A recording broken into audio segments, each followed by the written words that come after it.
So why do the absolute most annoying, universally hated, just brain-numbing commercials sometimes sell billions of dollars in products? Right. It makes no sense on the surface. It doesn't. And if they actually do work, which, we're going to see that they do, does that mean you have to sell your soul and your dignity just to get people to buy what you're selling? That is basically the ultimate tension in the whole world of persuasion. Yeah. And it's exactly what we are getting into today. Welcome to our deep dive. I'm so excited for this one. Me too. Today we're taking a really close look at Chapter 1 of Luke Sullivan's modern classic, Hey, Whipple, Squeeze This. Sure. Specifically, the chapter titled Salesmen Don't Have to Wear Plaid. Such a great title. It is. And, we're going to explore why the traditional, obnoxious, loud salesman approach to advertising worked so effectively in the past, and then how the modern consumer unconsciously built this massive, impenetrable perceptual wall against it. Yeah, the wall. It's a huge concept. Exactly. And finally, why the smartest communicators now break through that wall, not with volume, but with, wit, grace, and intelligence. Which really matters for anyone listening who's interested in business, entrepreneurship, or honestly, just human communication. Because this chapter proves you can capture attention and drive massive results without treating your audience like idiots or, sacrificing your brand's long-term reputation. I think anyone who has ever tried to sell a product, pitch a new initiative in a board meeting, or even just write one of those really high-stakes emails trying to get a favor,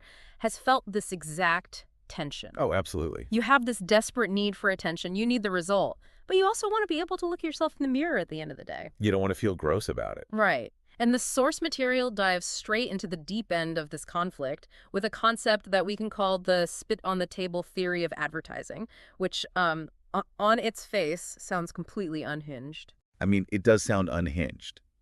But if we actually look at the historical data, it has been undeniably, frustratingly effective. Frustrating is the perfect word. It really is.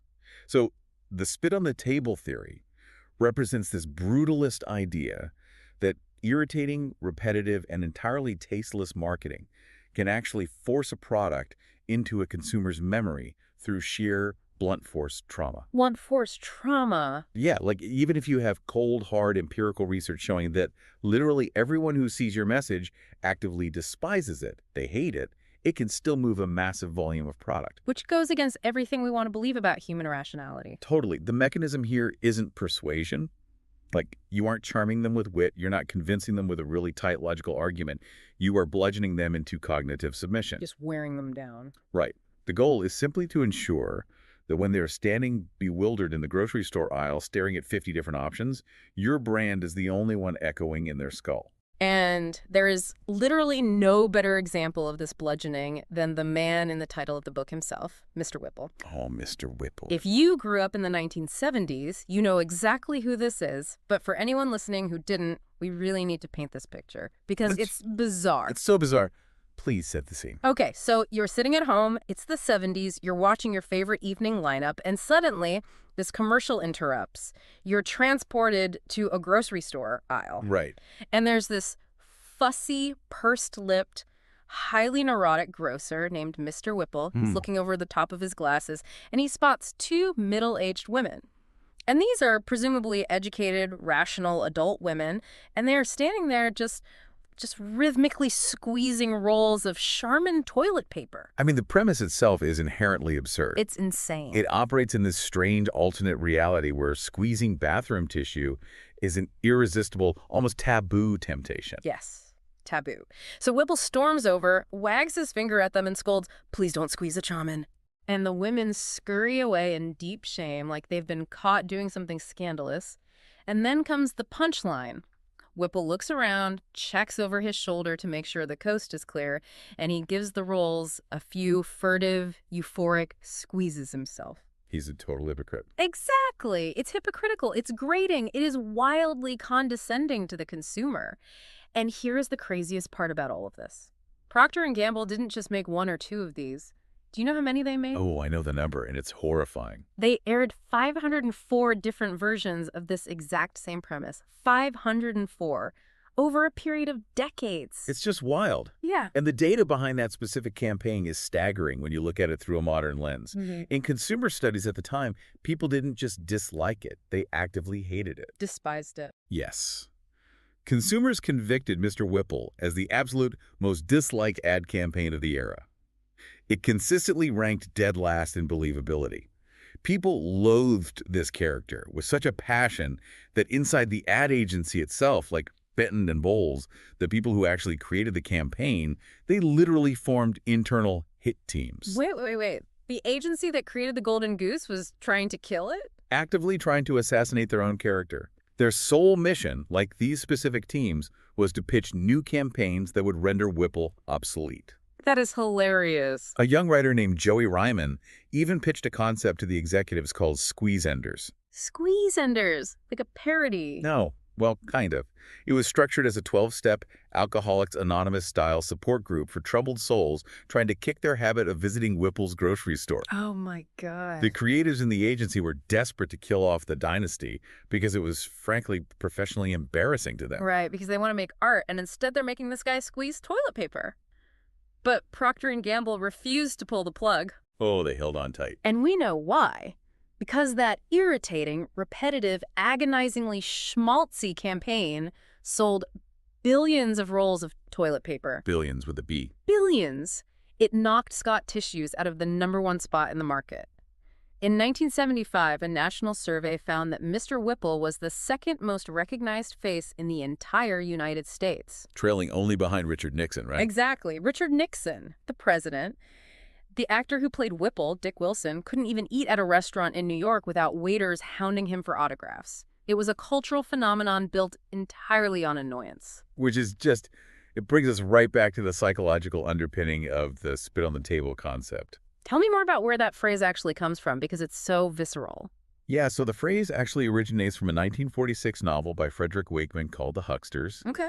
In the book, there is this scene where an overbearing client is sitting in a boardroom.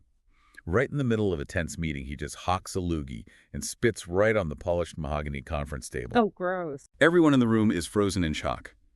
Dead silent. And the client says, "You have just seen me do a disgusting thing. Ugly word, spit. But you'll always remember what I just did." That is, wow, it's so manipulative. But okay, I have to push back here, or at least play devil's advocate for the business owner listening to this. Sure, go for it. If the ultimate goal of a commercial enterprise is to sell products, right, to move inventory, to make payroll, to generate a return for shareholders, and spitting on the table undeniably works, we just established Whipple sold billions. Right. Why shouldn't a business do it? Let's say I'm running a local car wash, and I'm bleeding cash. If I stand on the corner with a megaphone and blast a literal air horn at every car that passes by, I've got their attention. Yeah, definitely do. I might be the most hated guy in the neighborhood for those 10 seconds, but you looked at my sign. If I'm a startup burning through venture capital, I don't care about a 10-year brand halo. I need customer acquisition today. Doesn't the Whipple method actually save dying businesses? It's a really compelling argument. And it's exactly the argument that happens in boardrooms every single day. I'm sure it does. It's the classic defense of performance marketing over brand equity. But you have to look at the psychological half-life of that tactic. There's a fundamental difference between capturing attention and capturing intent. But didn't Whipple capture intent? I mean, they bought the toilet paper. They did. But we have to understand why they bought it in that specific era, which we'll get into shortly with the media landscape stuff, and what the hidden cost was. The hidden cost, okay. Yeah. In the source material, there's a powerful argument for Norman Barry. He was a brilliant creative director at Ogilvy and Mather. Oh, legendary agency. Exactly. He stated that judging advertising, or honestly any business communication, exclusively on the basis of immediate sales is a fundamental mistake. Really?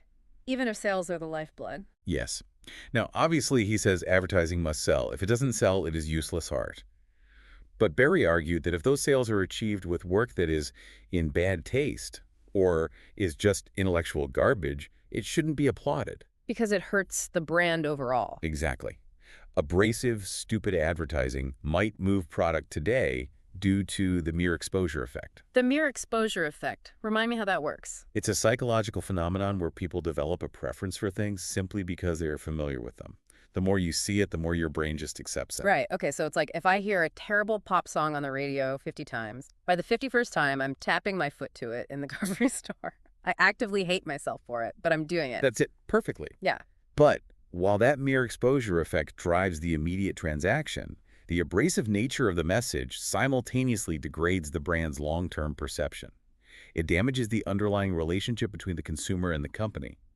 You're essentially withdrawing from your brand equity account to fund a short-term sales spike. Oh, that's a great way to put it. So it's essentially like borrowing money from a reputational loan A shark. reputational loan shark. You get the cash infusion today to make payroll, but the interest rate on your public perception is going to break your legs tomorrow. That is exactly what happens. Because when a new competitor enters the market who isn't annoying, your customers will abandon you instantly. Because they never actually liked you. They were just trapped by your ubiquity. That is precisely the danger. And it doesn't just damage the individual brand, it ruins the reputation of the entire industry.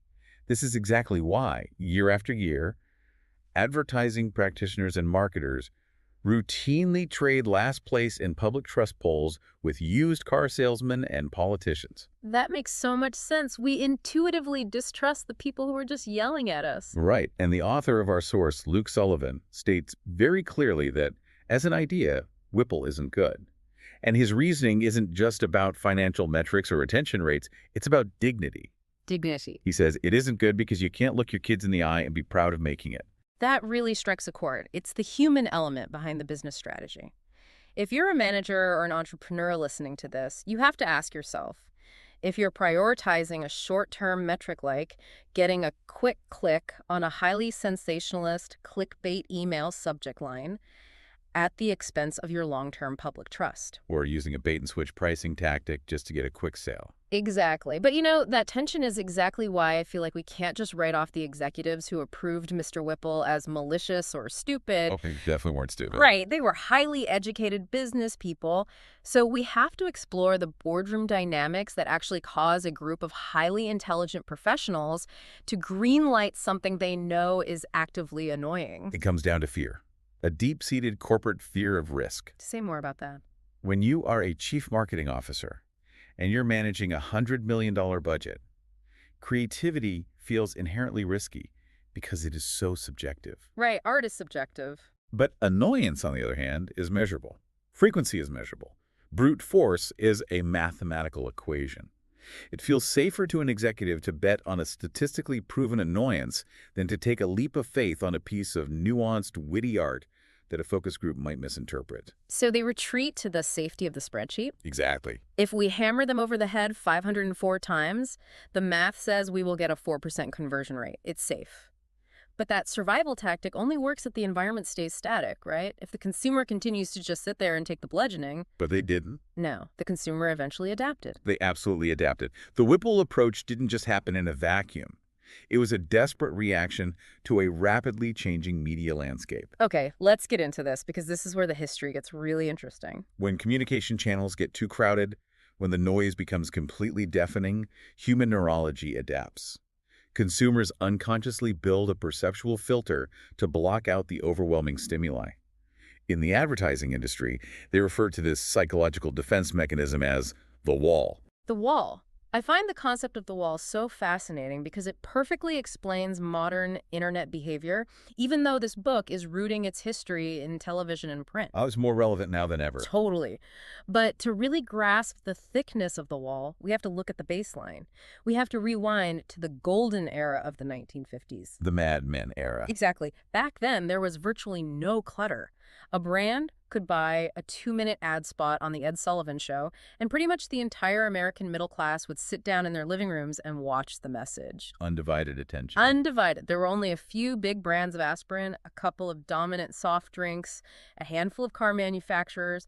The market was remarkably simple. And because it was simple, advertising was dominated by a concept called the unique selling proposition, or the USP. Which was coined by a legendary, albeit very rigid, ad man named Rosser Reeves. Right. Tell us about the USP formula because it was basically the law of the land. It was. The formula of the USP was incredibly straightforward and perfectly suited for a post-war manufacturing economy. It posited that an ad must say to the reader, Buy this product and you will get this specific benefit. Seems obvious enough. It does now, but importantly, that benefit had to be something the competition either couldn't offer or simply hadn't thought to claim yet. It was pure, unfiltered logic. You didn't have to be cute, you didn't have to be funny or self-deprecating or visually stunning. You just bluntly stated the unique benefit, almost like a medical diagnosis. Give me some examples of that. Okay, so like Anacin. They said it relieves the pounding hammers in your head fast, fast, fast. Or M&Ms. They are the candy that melts in your mouth, not in your hand. Which is a great USP. It's perfect. Boom. Done. The logic is sound, the consumer accepts the logic, and sales go through the roof. It worked brilliantly because the consumer's cognitive load was low. Right. They actually had the mental bandwidth to process a logical argument about candy or headache medicine. But then the macroeconomic environment fundamentally shifted. What happened? The post-war economic boom in the United States created an absolute explosion of manufacturing capabilities. Suddenly, grocery store shelves weren't just stocking 3 brands of soap. They were lined with tens of thousands of different logos. The golden age of choice. And consequence. Television shows like Bonanza were packed wall-to-wall with commercials. The clutter had arrived. Exactly. And the most critical problem for marketers wasn't just the sheer volume of the ads. It was the nature of the products themselves. What do you mean? A massive percentage of these new products were what the industry calls Me Too products. Through advances in reverse engineering and mass production, technological parity was achieved almost instantly. Oh, so everyone's stuff was basically the same. Exactly. Most soap was chemically identical to most other soap. Most beer was just beer. It became nearly impossible to find a truly unique selling proposition because there was nothing fundamentally unique about the products anymore. I look at this almost like the biological evolution of antibiotic resistance. Oh, that's a good analogy. How so? Think about it. In the 1950s, a basic dose of penicillin, which in this metaphor is a simple, straightforward USP ad, completely cured your sales problem. The bacteria, meaning the consumer's resistance, was weak. They absorbed the message and they bought the product. Right. But by the 1970s, the consumer bacteria had mutated. The audience was exposed to so much marketing, so many competing claims of whiter brights and faster relief that they built up a total resistance. They built the wall. They absolutely did. So what did the marketers do? Instead of finding a better, more holistic cure, they just invented highly toxic, super annoying strains of advertising to try and force a reaction through that thickened resistance. That is a remarkably accurate analogy because it highlights the escalating arms race. The industry responded to the wall not with better, more respectful ideas, but with louder, more irritating gimmicks. They tried to overpower the resistance with toxicity. And cue the parade of vapid, brain-numbing mascots and jingles. Oh, they were everywhere. You had Ring Around the Collar for Whisk laundry detergent, which just hammered on this weird domestic insecurity. Like your whole worth as a spouse was tied to a clean collar. Right. You had Digger the Dermatophyte, which was this grotesque little animated creature living under a toenail for a fungal treatment. Just disgusting. And you had Snuggles, the terrifyingly soft, high-pitched, fabric-softening bear. I can still hear the voice. The author of our source text, Luke Sullivan, actually indulges in this amazing dark fantasy in the preface of his book. Yes, I love this part. He imagines taking a high-powered sniper rifle and just picking off these mascots one by one. Just taking them down. He envisions taking out Snuggles the bear in a flurry of floating cotton entrails, sniping the tidy bowl man while he's floating in his little boat inside a toilet tank. It's so visceral. He writes this with such passion because these creations were fundamentally insulting to the consumer's intelligence. They were deeply insulting. But again, looking at the corporate psychology we talked about earlier, they were a symptom of desperation. Desperation for any kind of differentiation. Yeah. Exactly. When products reach total parity, when your client's soap is scientifically indistinguishable from the competitor's soap, simply delineating the differences logically no longer works because there are no differences. The wall is too thick. So logic just bounces off. The consumer's logical brain is already overwhelmed by the sheer volume of choices. They cannot process another logical claim about sudsing action. So agencies bypassed the logical brain entirely and went straight for the primitive pattern recognition parts of the brain using these bizarre, irritating mascots. This has massive implications for anyone operating in a saturated market today.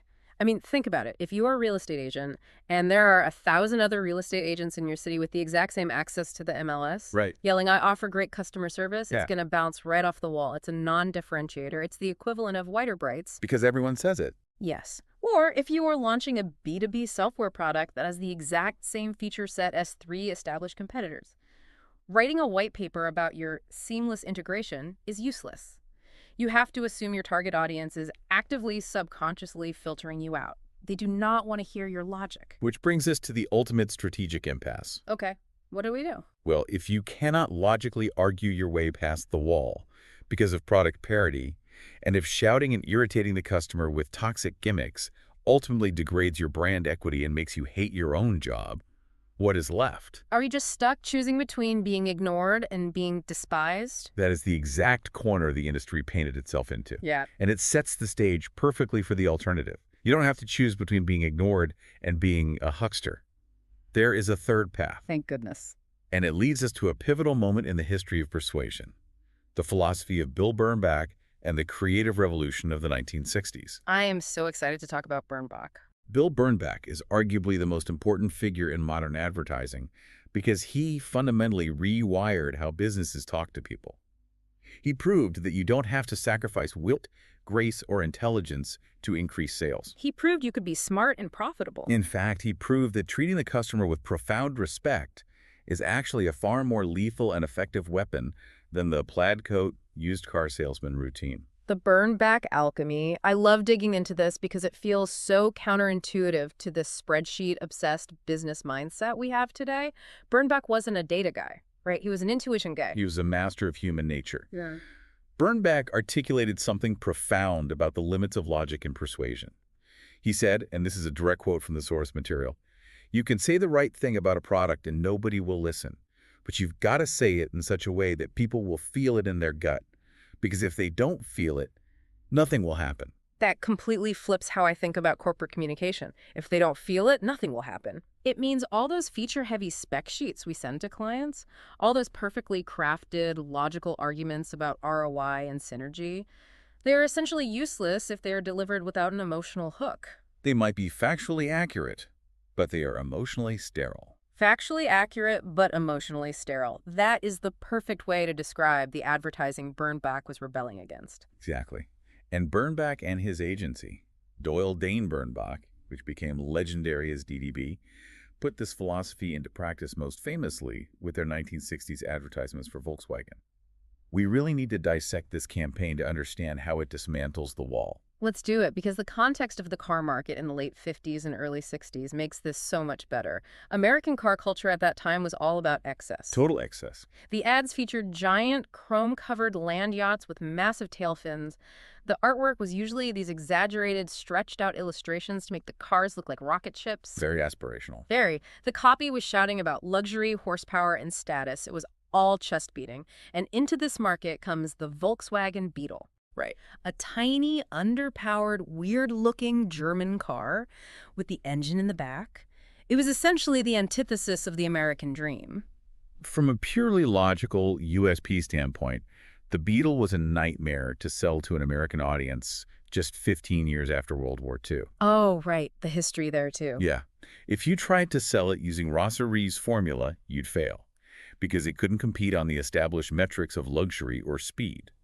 So DDB didn't try to compete on those metrics. They changed the conversation entirely. They ran ads that were remarkably quiet. The visual layout alone was a revolution. Most ads crammed every square inch with text and color.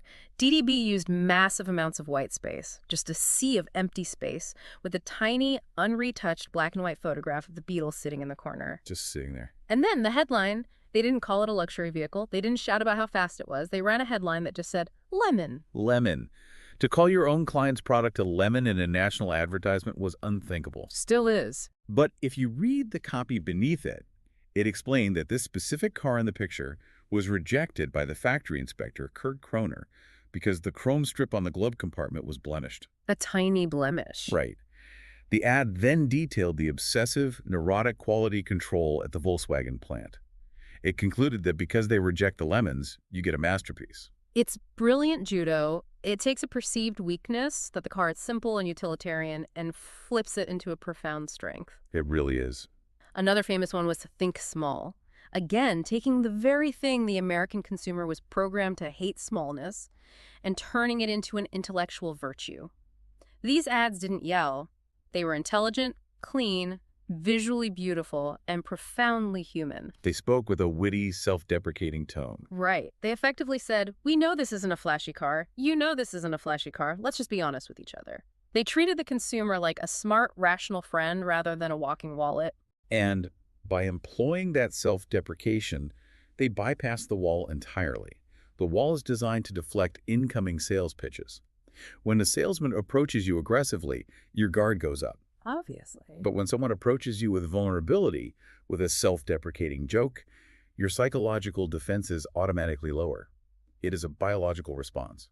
Bernbach understood that vulnerability is actually a massive competitive advantage in a market saturated with bravado. I get the artistic purism of it. It's beautiful. Yeah. But if I'm a modern business owner listening to this, I still feel that tension we talked about at the beginning. Tell me about it. My CMO or my board of directors, they don't want vulnerability. They want quarterly projections. Of course they do.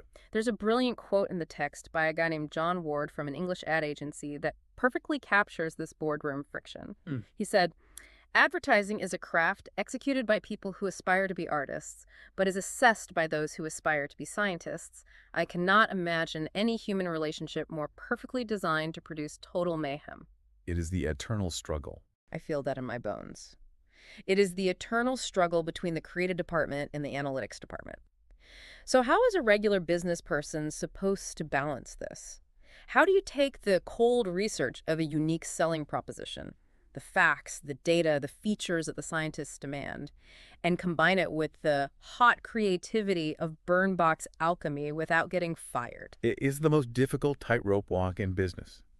And the danger, as Bernbach actively warned, is the temptation to become too intellectual. Too intellectual. Yes.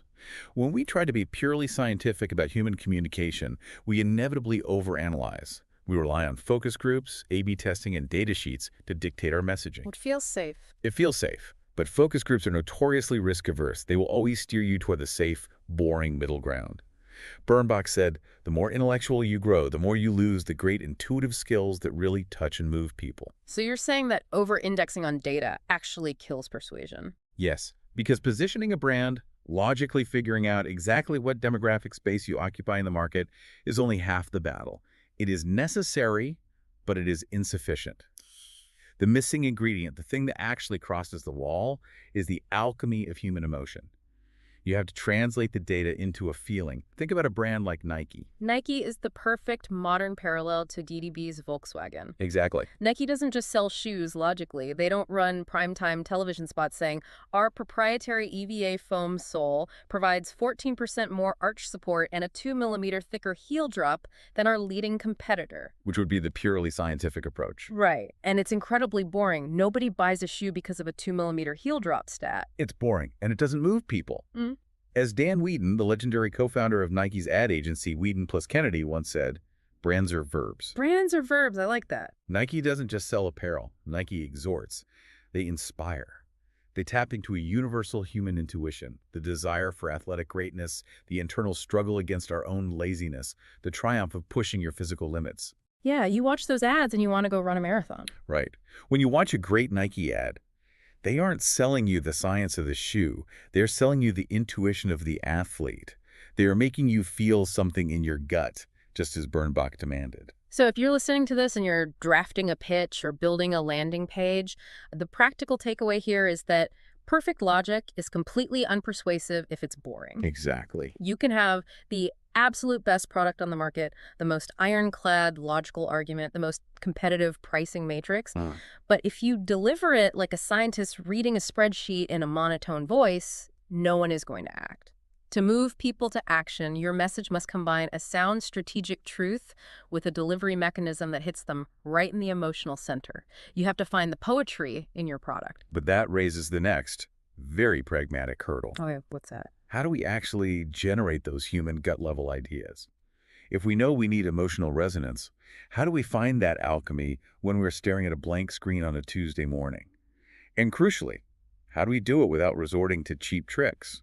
Oh, the cheap tricks. Because when people are told to be creative, they often mistake creativity for random gimmickry. This brings us to a vital concept in the chapter: the fallacy of the gimmick and the absolute necessity of organically solving the communication problem. It's really big into gimmicks because they are the ultimate temptation for anyone trying to stand out. When you are staring at that blank page, feeling the pressure to get attention, it is incredibly easy to reach for a shiny, completely unrelated gimmick just to manufacture some noise. It's the path of least resistance. It is. The author, Luke Sullivan, is wonderfully self-deprecating about his own painful learning curve here. He talks about his early days as a copywriter, admitting his first ads were terrible. We all have to start somewhere. He describes his very first assignment, which was for a local bank, the First Savings Bank of Mankato, and the ad he came up with relied on this incredibly weak, limping pun about attracting your interest. You know, the financial interest on a bank account equated with the visual interest in the ad. It's a classic junior mistake. It's contrived. It relies on wordplay rather than a human truth. And it is exactly the same underlying psychology that drives the local plaid coat used car dealers we talked about earlier. Oh, the plaid coat guys. The national experts of the contrived gimmick. We've all seen these local TV spots. The guy is wearing a loud suit, holding a bunch of balloons, waving his arms frantically, yelling, "The boss went on vacation and our accountant went crazy. The prices are insane. We're practically giving them away." Right. Complete with the explosive starburst graphics on the screen and the blaring sirens in the background. Yeah. Now, returning to my earlier devil's advocate position, doesn't that gimmick work? I mean, my eyes were drawn to the screen. The blaring siren broke through my cognitive wall for a second. It breaks through the wall for a microsecond, yes. It captures your sensory attention. But here is the critical failure of the gimmick. Yeah. What happens after that microsecond? You realize it's a car commercial. Right. Once the ruse is over, once the customer's brain catches up and realizes they have been tricked into looking at a car commercial under the false pretense of an emergency or a crazy accountant, they feel manipulated. They resent the brand. The sensory attention does not translate into commercial trust. In fact, it actively destroys trust. It burns the bridge immediately. Exactly. This is known as the vampire video effect in advertising, where the joke or the gimmick sucks all the blood, the attention away from the actual product. People might remember the loud guy with the balloons, but they won't remember the name of the dealership, and they certainly won't trust him to give them a fair interest rate on a loan. I've absolutely experienced that. I'll see a funny commercial during the Super Bowl, and the next day at the office I'll tell someone about the joke, but I have zero idea what product it was actually for. Because the gimmick cannibalized the brand. So if I'm a marketer, and I can't use a gimmick, and I can't be a plaid coat salesman, what is left? Let's say my product is genuinely boring. I'm not selling a cool sports car or a revolutionary tech gadget. I'm selling, like, B2B supply chain management software. Or I'm selling industrial ball bearings. How do I make the truth interesting when the truth is fundamentally dry? Well, there's a great Burnback quote in the text for this where he says, "I've got a great gimmick, let's tell the truth." But how does telling the truth actually function as a hook for ball bearing? It functions as a hook because the best, most resonant answers always arise organically out of the problem itself. They never come from an unrelated gimmick pasted on top. Okay, unpack that. If you are selling supply chain software, you don't need a mascot or a pun. You need to look deeply at the reality of the buying situation. You have three core elements to work with. You have the product and its actual mechanical benefits. You have the competitor's weaknesses. And most importantly, and most often overlooked, you have the human emotions that the buyer brings to the table. Even in B2B software. Especially in B2B. A procurement manager buying software isn't a robot. They are driven by human emotions. Fear of making a mistake and getting fired. The vanity of looking like a genius to their boss. The exhaustion of dealing with broken systems. The greed for a promotion. Oh, wow. The truth of how your software alleviates their specific fear or feeds their specific pride, when framed creatively, is the ultimate hook. Okay, I see what you're saying. You don't need to try and make the supply chain software inherently sexy by dressing it up in a tuxedo of gimmicks. You just need to show how it uniquely solves a deeply human problem for the person buying it. Exactly. Any shtick you drag into a situation that isn't organically part of the product will ring false to the consumer because they intuitively know you're avoiding talking about the actual product. That's spot on. The solution is never to look outside the product for a funny joke and then artificially attach it to your brand. The solution is to excavate, You dig into the inherent drama or the hidden truth within your product, no matter how boring it seems on the surface, and you present it in a fresh way. Excavating the truth. Yes. There is a brilliant concept mentioned in the text by Alex Bogusky, another legendary creative director. He says, "We try to find that long-neglected truth in a product and give it a hug." Give it a hug. I love that phrasing. Visionary ideas aren't created out of thin air. They're discovered through excavation. You dig into the product, its history, its manufacturing process, the way people use it, until you find that one human truth that everyone else has overlooked, and you bring it into the light. Give the truth a hug. That is so much more dignified than spitting on the table. It really is. So if you're out there trying to persuade someone, whether you're mapping out a massive digital marketing campaign, stepping into a crucial pitch meeting with investors, or just drafting an important internal email to your team, don't invent a false premise. Don't start with an unrelated joke just to warm up the room, because everyone knows it's a stalling tactic. Right, they see right through it. Don't rely on the plaid coat. Dig into the absolute, unvarnished truth of what you are offering. Find the fascinating human angle hiding inside it. If we zoom out and tie all these historical shifts, psychological theories, and practical tactics together, we arrive at one clear, memorable insight that represents the true soul of this chapter. And honestly, it is a deeply optimistic one for anyone operating in business today. What's the grand takeaway? The grand takeaway is that respect for your audience is, mathematically and practically, the most sustainable strategy you can employ. Vulnerability and respect over volume and brute force. Exactly. The plaid coat salesmen, the executives who engineered the Mr. Whipple phenomenon, they rely on brute force, gimmicks, and irritation precisely because they lack the creativity and the courage to be genuinely interesting. They treat the consumer like a monolithic target to be battered down. But we live in a completely different paradigm now. We do. We live in a world where consumers have built an impenetrable evolutionary wall against that noise. You cannot force your way in anymore, no matter how big your media budget is. A wall is just too thick. The only way to bypass that wall today is to disarm it. You have to drop the act. Stop spitting on the table. Approach your audience with the Bernbach alchemy of wit, intelligence, and a deep, empathetic understanding of human intuition. You have to assume they're smart. You have to assume from the outset that your audience is smart, that they have a highly refined sense of humor, and that they will actively reward you with their loyalty for respecting their time and their intelligence. The greatest weapon you have in a saturated market isn't a louder megaphone, it's vulnerability. You don't have to sell your soul to sell your product. You really don't. You can be wildly successful, move massive amounts of inventory, and still be proud of the work you put out into the world. It's a much better way to work. It really is. Thank you for joining us on this deep dive into the philosophy of persuasion.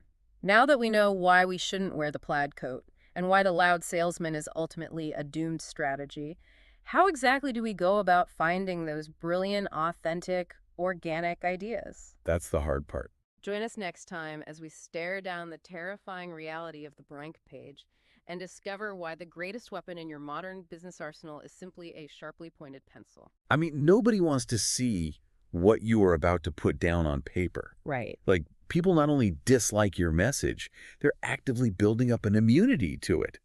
The source text we're looking at today compares it to this as wild insects, building up a resistance to DDT. It's a brutal analogy, but I mean, it's accurate. Yeah, think about it. Every time you try to communicate an idea, whether you're, an entrepreneur, a creative, or just someone trying to get your team to adopt a new process, you are speaking to an audience that is biologically wired to ignore you. Oh, absolutely. They're cynical, they're exhausted, Yep. and they've seen every trick in the book. So the question is, when you're staring down a completely blank sheet of paper, knowing that the person on the other end is literally wearing psychological armor, how do you create something they will actually care about? Well, that is the ultimate tension, right? And it's the entire reason we're doing this deep dive today. We are exploring the grit and really the strategy behind the creative process. Specifically, we're breaking down the concepts of getting started and making an ad from our source text. Right. And to be clear, this isn't just about writing a billboard or a television commercial. It's about the fundamental mechanics of persuasion. Which applies to everyone, really. Exactly. Whether you're pitching a startup, marketing a massive brand, or simply trying to make your voice heard in this incredibly noisy digital landscape, mastering that terrifying blank page is the ultimate shortcut. We're going to explore how to bypass that built-up immunity and actually make people stop, listen, and remember. I love that. And I think we have to start by dismantling a massive cultural illusion. Because when you say the creative process, my brain immediately goes to the Hollywood version. Oh, yeah.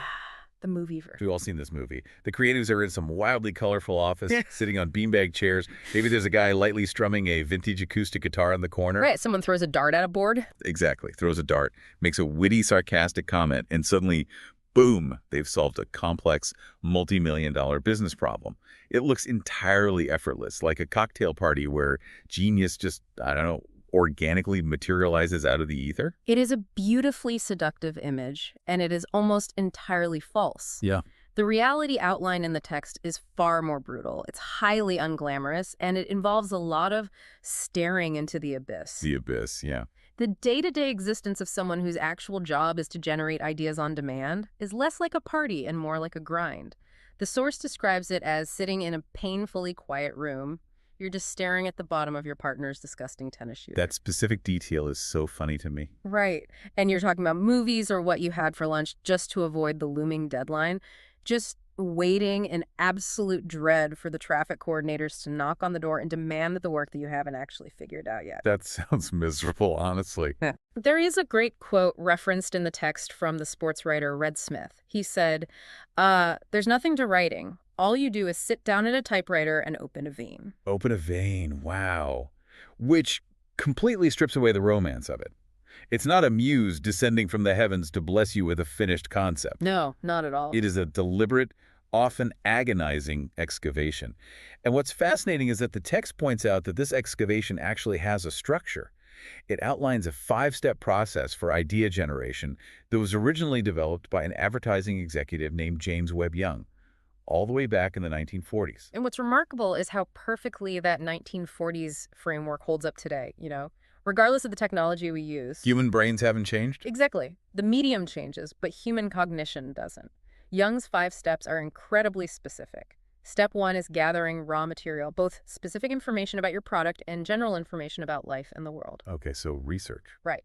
Step 2 is where you actively attack the problem, mentally chewing on that material. Chewing on it. Got it.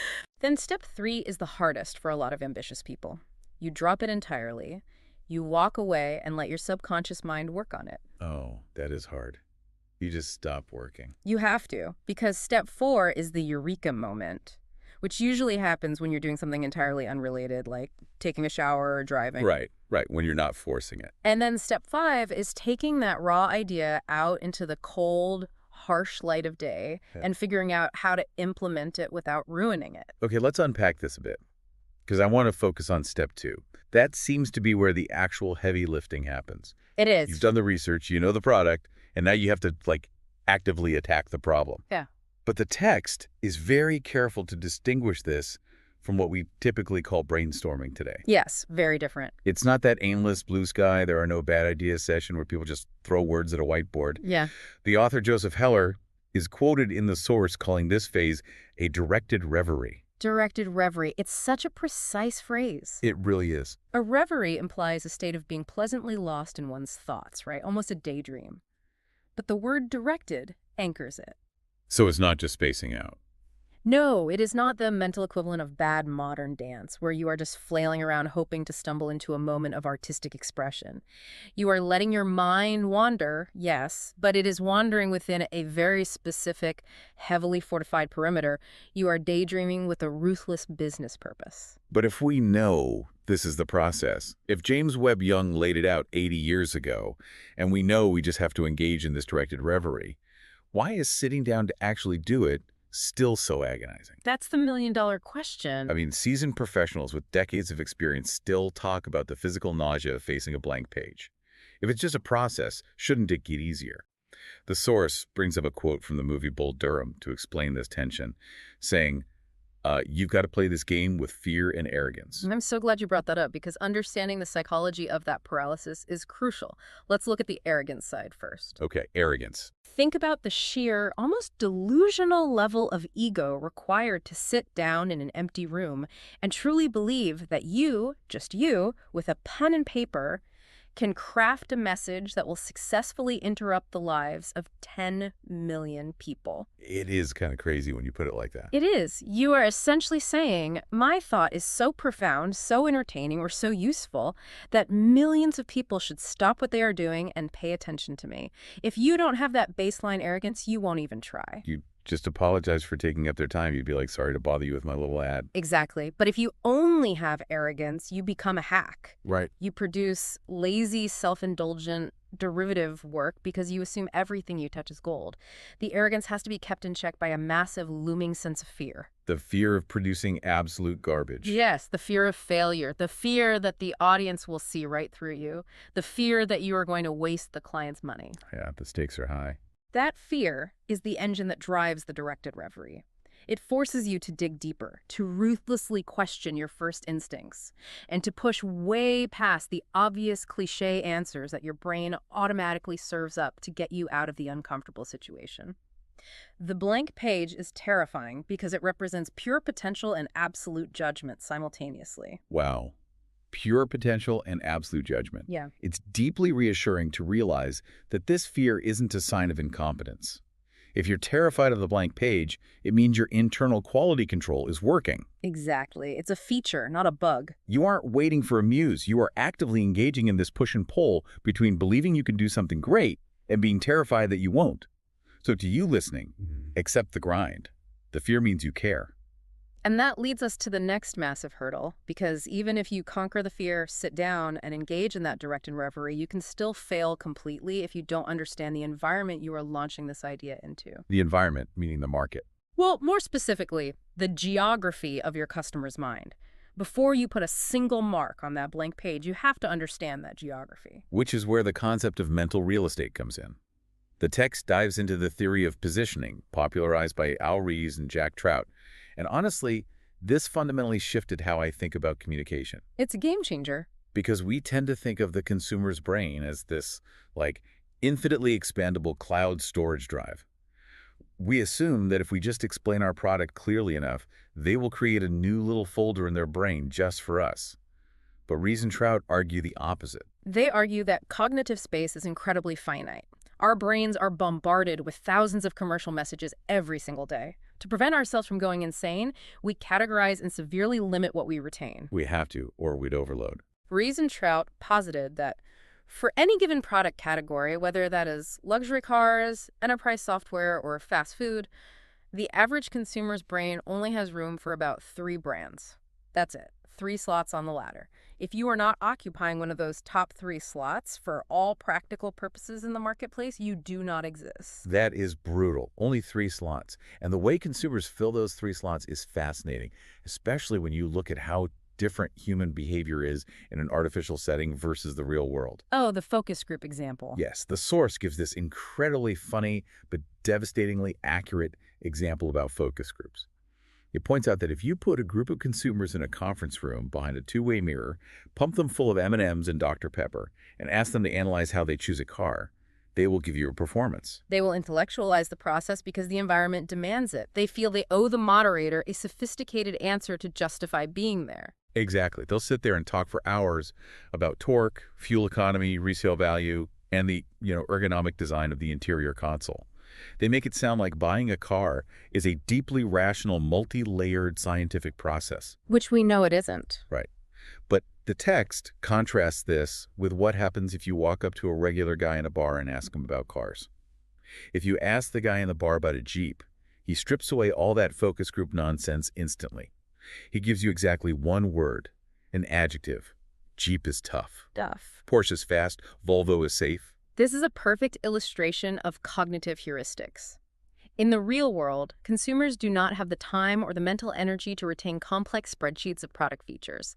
They reduce massive, multi-billion-dollar global corporations down to a single adjective. One single word. That single word is the cognitive shortcut that allows the brand to occupy one of those precious 3 slots in their head. If we connect this to the bigger picture, it changes everything about how you write. Okay, let's unpack this, because at first glance, reducing a brand to one word sounds almost insulting to the people who build these products. It does feel that way to them, yes. Like if I'm an engineer and I've just spent 8 years of my life developing a $60,000 luxury vehicle with incredible aerodynamics, a revolutionary hybrid engine, and a bespoke surround sound system, and you, the marketing person, walk in and tell me that my entire brand identity is just the word safe. You're going to be furious. I'm going to lose my mind. I'm going to fire you. How does stripping away 99% of the reality of a product actually help sell it? Isn't it just dumbing it down? It is entirely understandable why a founder or an engineer would feel that way. It feels incredibly reductive. But you have to separate what the product is from how the product is categorized by a stranger. Categorized. You are not stripping away the reality of the 99% of features. You are creating the tip of the spear that allows all those other features to enter the consumer's brain. The tip of the spear. I like that. If you try to force the entire product, the engine, the stereo, the aerodynamics into the consumer's mind all at once, it simply won't penetrate. It's too broad. It bounces off that psychological armor we talked about earlier. The DDT resistance. Exactly. Okay. But if you hit them with a single, incredibly sharp point, like safe, it pierces the armor. Once they accept that you are the ultimate safe car, then they will walk into the dealership and let you tell them about the stereo and the hybrid engine. So if I'm a business owner listening to this, Yeah. and I recognize that I'm not in one of those top 3 mental slots for my category, what do I do? How do I get in? Well, you cannot just politely ask the consumer to add a 4th slot to their mental ladder. They mind remembering me too. Right, the brain doesn't work that way. Yeah. If the slots are full, you must do what Rees and Trout called deposition a competitor. G-position. You have to forcibly evict someone else from their slot to make room for yourself.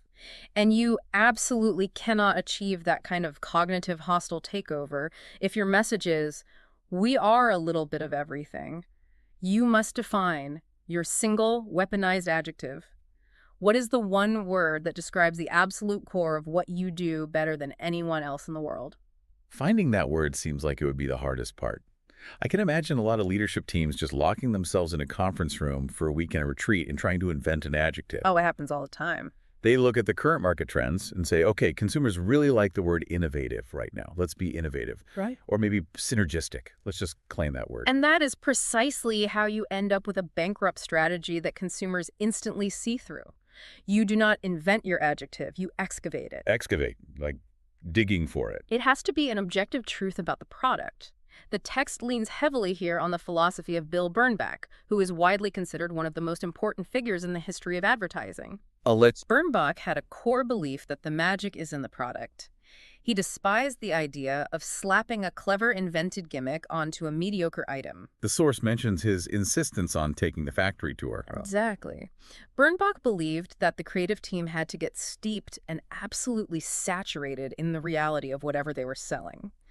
If you are selling a tractor, you don't sit in a glass office in New York and brainstorm words. You'd probably come up with synergistic tractors. You'd come up with garbage, yeah. Right. You go to the factory, you watch the steel being poured, you read the agonizingly boring engineering memos and the dense technical spec sheets, you talk to the people on the assembly line. Because somewhere in that mountain of seemingly dull reality, the absolute core truth of the product is hiding. That's actually really profound. Your job is not to invent a lie that sounds appealing. Your job is to discover the truth and then dramatize it. It's such a fundamental shift in perspective. It means you have to stop trying to be everything to everyone. You literally cannot be the tough, fast, and safe car. The human brain won't allow it. You have to make a sacrifice. You have to find that one excavated truth and commit to it completely. And this transition, moving from finding your core truth to actually building a strategy around it, is where things become highly paradoxical.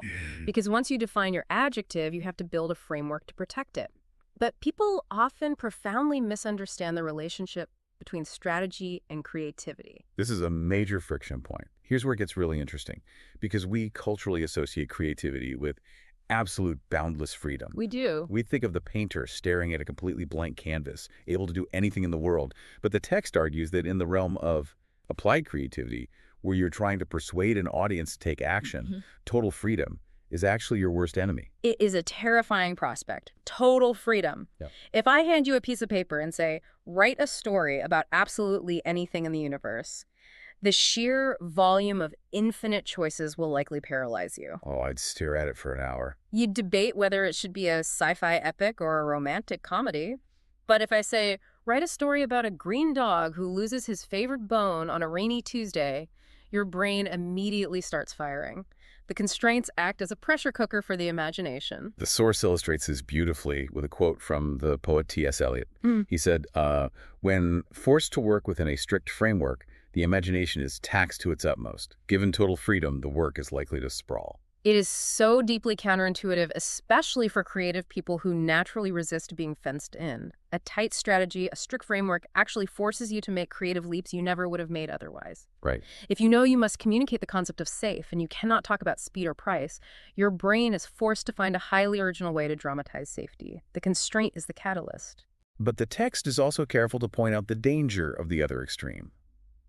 A tight strategy is great, but an overly tight strategy destroys the work. Yes, there is a very fine line between a constraint and a straitjacket. If a strategy document dictates exactly what the message is, exactly how it should be said, what the tone must be, and what specific images must be used, it stops being a strategy. It's just instructions at that point. It becomes creative dictation. You have removed all the play from the steering wheel. The creative team is no longer excavating or dramatizing. They are just formatting a memo.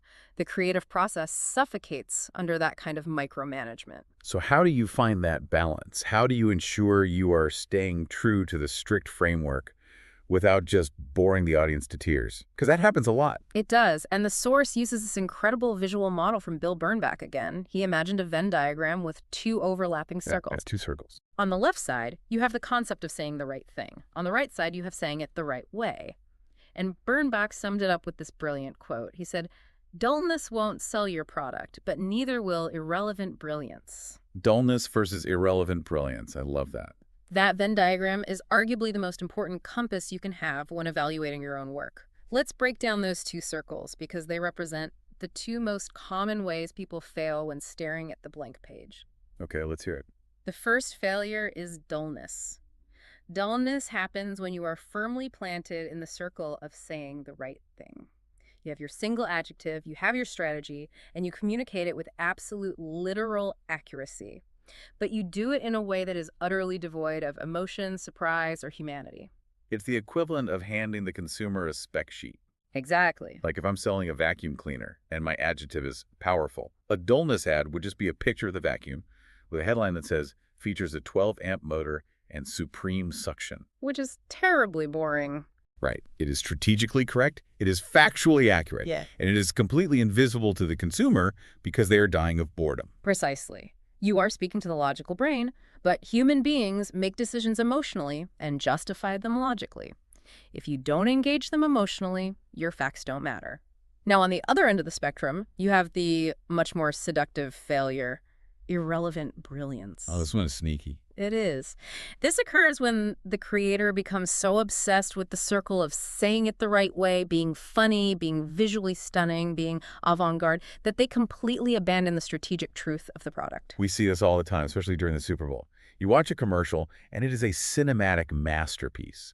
It's hilarious. There's a celebrity cameo. There's a twist ending. And the next day at the office, everyone is talking about how funny the commercial was. But ask them what it was for. Exactly. If you ask them, wait, what was the ad actually for? Nobody knows. They remember the joke, but they have no idea if it was for an insurance company, a beer brand, or a crypto startup. In the industry, they call that vampire creativity. Vampire creativity, wow. The execution is so loud, so overwhelming, that it literally sucks the lifeblood out of the brand. The creators succeeded in making a piece of entertainment, but they failed fundamentally at their job, which was persuasion. Because the execution didn't serve the adjective. It served the creator's ego. Exactly. The ultimate goal, the absolute sweet spot, is the overlap in the middle of that Venn diagram. Saying the exact right strategic thing, but doing it in a way that is so emotionally resonant, surprising, or perfectly crafted that the audience cannot look away. And achieving that sweet spot requires keeping your strategy incredibly sharp and simple before you ever start writing. That's the key. The text mentions Steven Spielberg here, which I loved.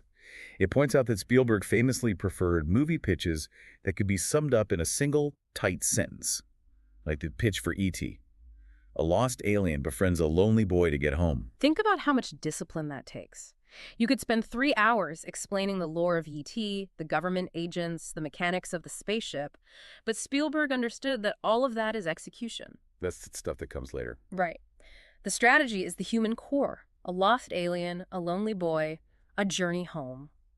That single sentence is a perfect, strict framework. It tells the writer exactly what the emotional center must be, but it leaves infinite freedom for how to actually visualize and write the scenes. Okay, so we have our single adjective. Yeah. We have our strict single-sentence Spielberg strategy. We understand that we have to avoid both dullness and irrelevant brilliance. At some point, the theory has to end, and we have to physically put the pen to the paper. We have to face the music. We have to face the blank page. And this is where the text transitions from theory to deeply practical, almost physical advice. It cites Helmut Krone, who is one of the most legendary art directors of the 20th century. Krone had a fascinating method for dealing with the terror of the blank page. What did he do? He advised that when you sit down to start, you shouldn't stare at the whole giant empty sheet of paper. You should take your pen and actually draw a very small rectangle in the center of it and force yourself to work only inside that tiny box. A tiny box. Why physical constraint? Like, what does drawing a tiny box actually do to the cognitive process? It forces brutal prioritization. What's fascinating here is Krone's logic. He felt that if an idea is truly strong, if it has a clear message and a sharp hook, it will work in a tiny, confined space. If it requires a massive canvas, 3 paragraphs of explanatory text, and a highly complex visual hierarchy just to make sense, it isn't an idea yet. It's just a jumble of thoughts. Exactly. By physically limiting your workspace, you prevent yourself from relying on sprawl to hide a weak concept. You strip away the clutter and find the absolute essence. It's the visual equivalent of the single-sentence pitch. If you can't sketch the core of the idea on a Post-it note, it's too complicated. The audience driving past a billboard at 65 miles an hour isn't going to figure it out either. No, they are not. Another tactic the text highlights for hitting that blank page is the concept of intentionally staying slightly naive. It advocates for the power of asking dumb questions. This is one of the most overlooked tools in business. Really? Oh, absolutely. When we become experts in our field, we suffer from the curse of knowledge. We internalize the jargon, we accept industry assumptions as laws of physics, and we skip over the foundational questions because we assume we already know the answers. But breakthroughs rarely come from adding more complexity. They come from re-examining the foundation. The source details the famous Volkswagen snowplow commercial from the 1960s to illustrate this. And the story behind it is incredible. The creative team was trying to dramatize how reliable the VW engine was in brutal winter conditions. A tough challenge. Yeah, they spent weeks wrestling with complex concepts, trying to figure out the ultimate symbol of winter reliability. They finally agreed that a county snowplow driver, the guy whose job it is to clear the roads when no one else can drive, was the perfect symbol. But then they got stuck. How do you integrate the VW into a story about a snowplow? They were likely overthinking it, looking for clever camera angles or convoluted narratives. And the breakthrough didn't come from a highly sophisticated brainstorming technique. It came from someone on the team simply asking a question that probably felt a little embarrassing to ask aloud. Right. Wait, how does the snowplow driver get to his snowplow in the morning? Such a beautifully dumb question. The answer is he drives a Volkswagen. It is so elegantly simple it almost hurts. It's brilliant. The commercial simply shows a man waking up in a blizzard, walking out to his little VW Beetle, starting it up instantly in the freezing cold and driving through the deep, unplowed snow to reach the municipal garage, where he climbs into the giant snowplow to go clear the roads for everyone else. I mean, you can just see it. You only arrive at a solution that pure if you are willing to approach the problem with a beginner's mind. You have to be willing to look like the dumbest person in the room and ask the glaringly obvious question. Now, let's say I've drawn my small rectangle. I've asked the dumb questions. And I am still completely stuck. My brain is frozen. It happened. The text offers a tactical trick that I think is absolute gold. It says, just write the words, "This is an ad about," at the top of the page, and just keep writing. Don't stop to edit. Just state exactly what you are trying to say to a friend as plainly and uncreatively as possible. Just get it out. Yeah. This is an ad about a shoe that makes your knees hurt less. This is an ad about software that stops your employees from quitting. Just get the ugly truth onto the page. It is the ultimate antidote to writer's block. Writer's block is usually just performance anxiety. You are trying to simultaneously generate a thought and evaluate its literary merit, which paralyzes the brain. The pressure is too high. By starting with, "This is an ad about," You relieve yourself of the pressure to be clever. You give yourself permission to be dull. And what often happens is that once you bypass that anxiety and just write the plain truth, you can go back, snip off that this is an ad about part, and you realize the raw, unadorned statement you are left with is actually incredibly powerful. You say it straight first, and then you figure out how to make it great. It removes the expectation that the first draft has to be a masterpiece, which, by the way, perfectly aligns with my favorite metaphor from the entire text. Oh, the pig. Yes.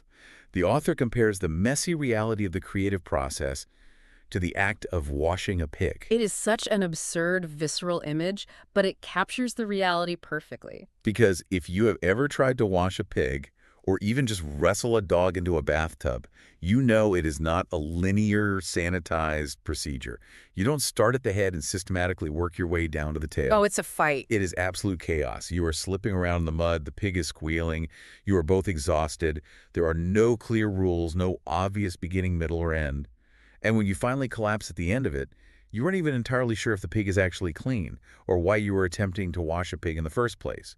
That feeling of disorienting chaos is exactly what generating new cognitive connections feels like. Because you are not pulling a neatly organized file out of a cabinet, you are forcing your brain to smash disparate concepts together to see if they spark.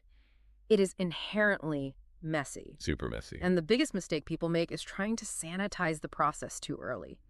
They want the pig washing to look like a neat corporate spreadsheet. So when you are in the mud, wrestling this metaphorical pig with your creative partner, how do you actually handle the ideas that start popping up? Because if we were being honest, the first 10 ideas you have in that chaotic state are usually terrible. Almost always terrible. This requires a very conscious, intentional management of your internal and external critics. The text introduces a concept that is critical for collaboration. Playing angel's advocate. Angel's advocate, as opposed to devil's advocate. Exactly. In the corporate world, we are heavily incentivized to play devil's advocate. We are trained to instantly spot the flaws in any new proposal. Someone throws out an idea, and we immediately list the reasons why it won't work. The budget won't allow that. Legal will never approve it. It doesn't align with brand guidelines. We think playing devil's advocate makes us look smart and analytical. But if you apply that analytical rigor to a newborn idea, you will kill it instantly. A new idea is fragile. It doesn't have its defenses built up yet. If you immediately hit it with a hammer, it shatters. The text argues that in the early stages, you must play angel's advocate. You have to feed the baby ideas milk and burp them. You have to coax them along. Even if your partner throws out an idea that genuinely sucks. Especially then. You don't roll your eyes. You say, okay, that's interesting. What if we took the second half of that thought and applied it to this other problem? You toss it back with something added. You build on it. It creates a psychological safety net. When both partners know their half-baked ideas won't be mocked, the anxiety drops, the association rate speeds up, and you create this rapid-fire ping-pong effect that can actually catapult you into a kind of creative trance. The bad ideas become stepping stones to the brilliant ones. The author visualizes this internal battle between creation and destruction by imagining two distinct characters living inside his brain. I think anyone who has ever tried to write or create anything will recognize these two immediately. Oh, absolutely. There's the poet and there's the CPA. It's a brilliant personification of the brain's hemispheres, essentially. The poet represents the generative, wildly associative part of the brain. The wild child. The poet wears black, smokes heavily, ignores all the rules, and generates 1 million ideas a minute, 999,000 of which are absolute garbage. But the poet is the only one capable of truly original thought. And then there's the CPA. Then you have the CPA, the Certified Public Accountant. The CPA represents the executive function, the prefrontal cortex. Highly analytical, deeply critical, deeply concerned with survival rules and logic. Let's talk about the evolutionary psychology of that CPA for a second, because this fascinated me. Why is the CPA always so loud? When I sit down to write, the CPA is screaming in my ear that every word is stupid. Why are we wired to instantly criticize our own ideas? Because from an evolutionary standpoint, the CPA's job is to keep you alive and keep you from being ostracized by the tribe. Just keeping us safe. Right. Doing something new, standing out, taking a risk, these were dangerous behaviors for early humans. The CPA is your internal risk management software. It is constantly projecting worst-case scenarios. Like, if you say this, people will laugh at you, you will be rejected. The CPA's criticism is actually a misguided attempt to protect you from social harm. Which is helpful if you are trying not to get eaten by a lion but completely debilitating if you were trying to write an original sentence. Exactly. The trick is not to kill the CPA. You actually desperately need the CPA. You do. Oh, yeah. When the poet inevitably drives the car into a ditch because they weren't paying attention to the road, the CPA is the one who knows how to call a tow truck and fix the axle. But the text emphasizes that they absolutely cannot be in the room at the same time. They cannot speak simultaneously. When you are staring at the blank page, you must consciously lock the CPA in the basement. Yeah. You have to silence that evolutionary fear of looking foolish. You let the poet run wild and trash the house. You give yourself complete permission to write terrible, messy, embarrassing first drafts without evaluating them. Just get it out on the page. Only after the page is full, only after the raw material is excavated, do you invite the CPA upstairs to take measurements, apply the strategic framework, edit ruthlessly, and figure out what actually works in the real world. Okay, so we've locked the CPA away, we've washed the pig, we have raw, wild ideas on the page. How do we start bringing the CPA back in to refine them? How do we ensure that these ideas aren't just clever, but that they actually resonate with a cynical audience on a profound level? This is where we return to the core function of communication. The text issues a very strong warning against letting the CPA get distracted by surface-level aesthetics.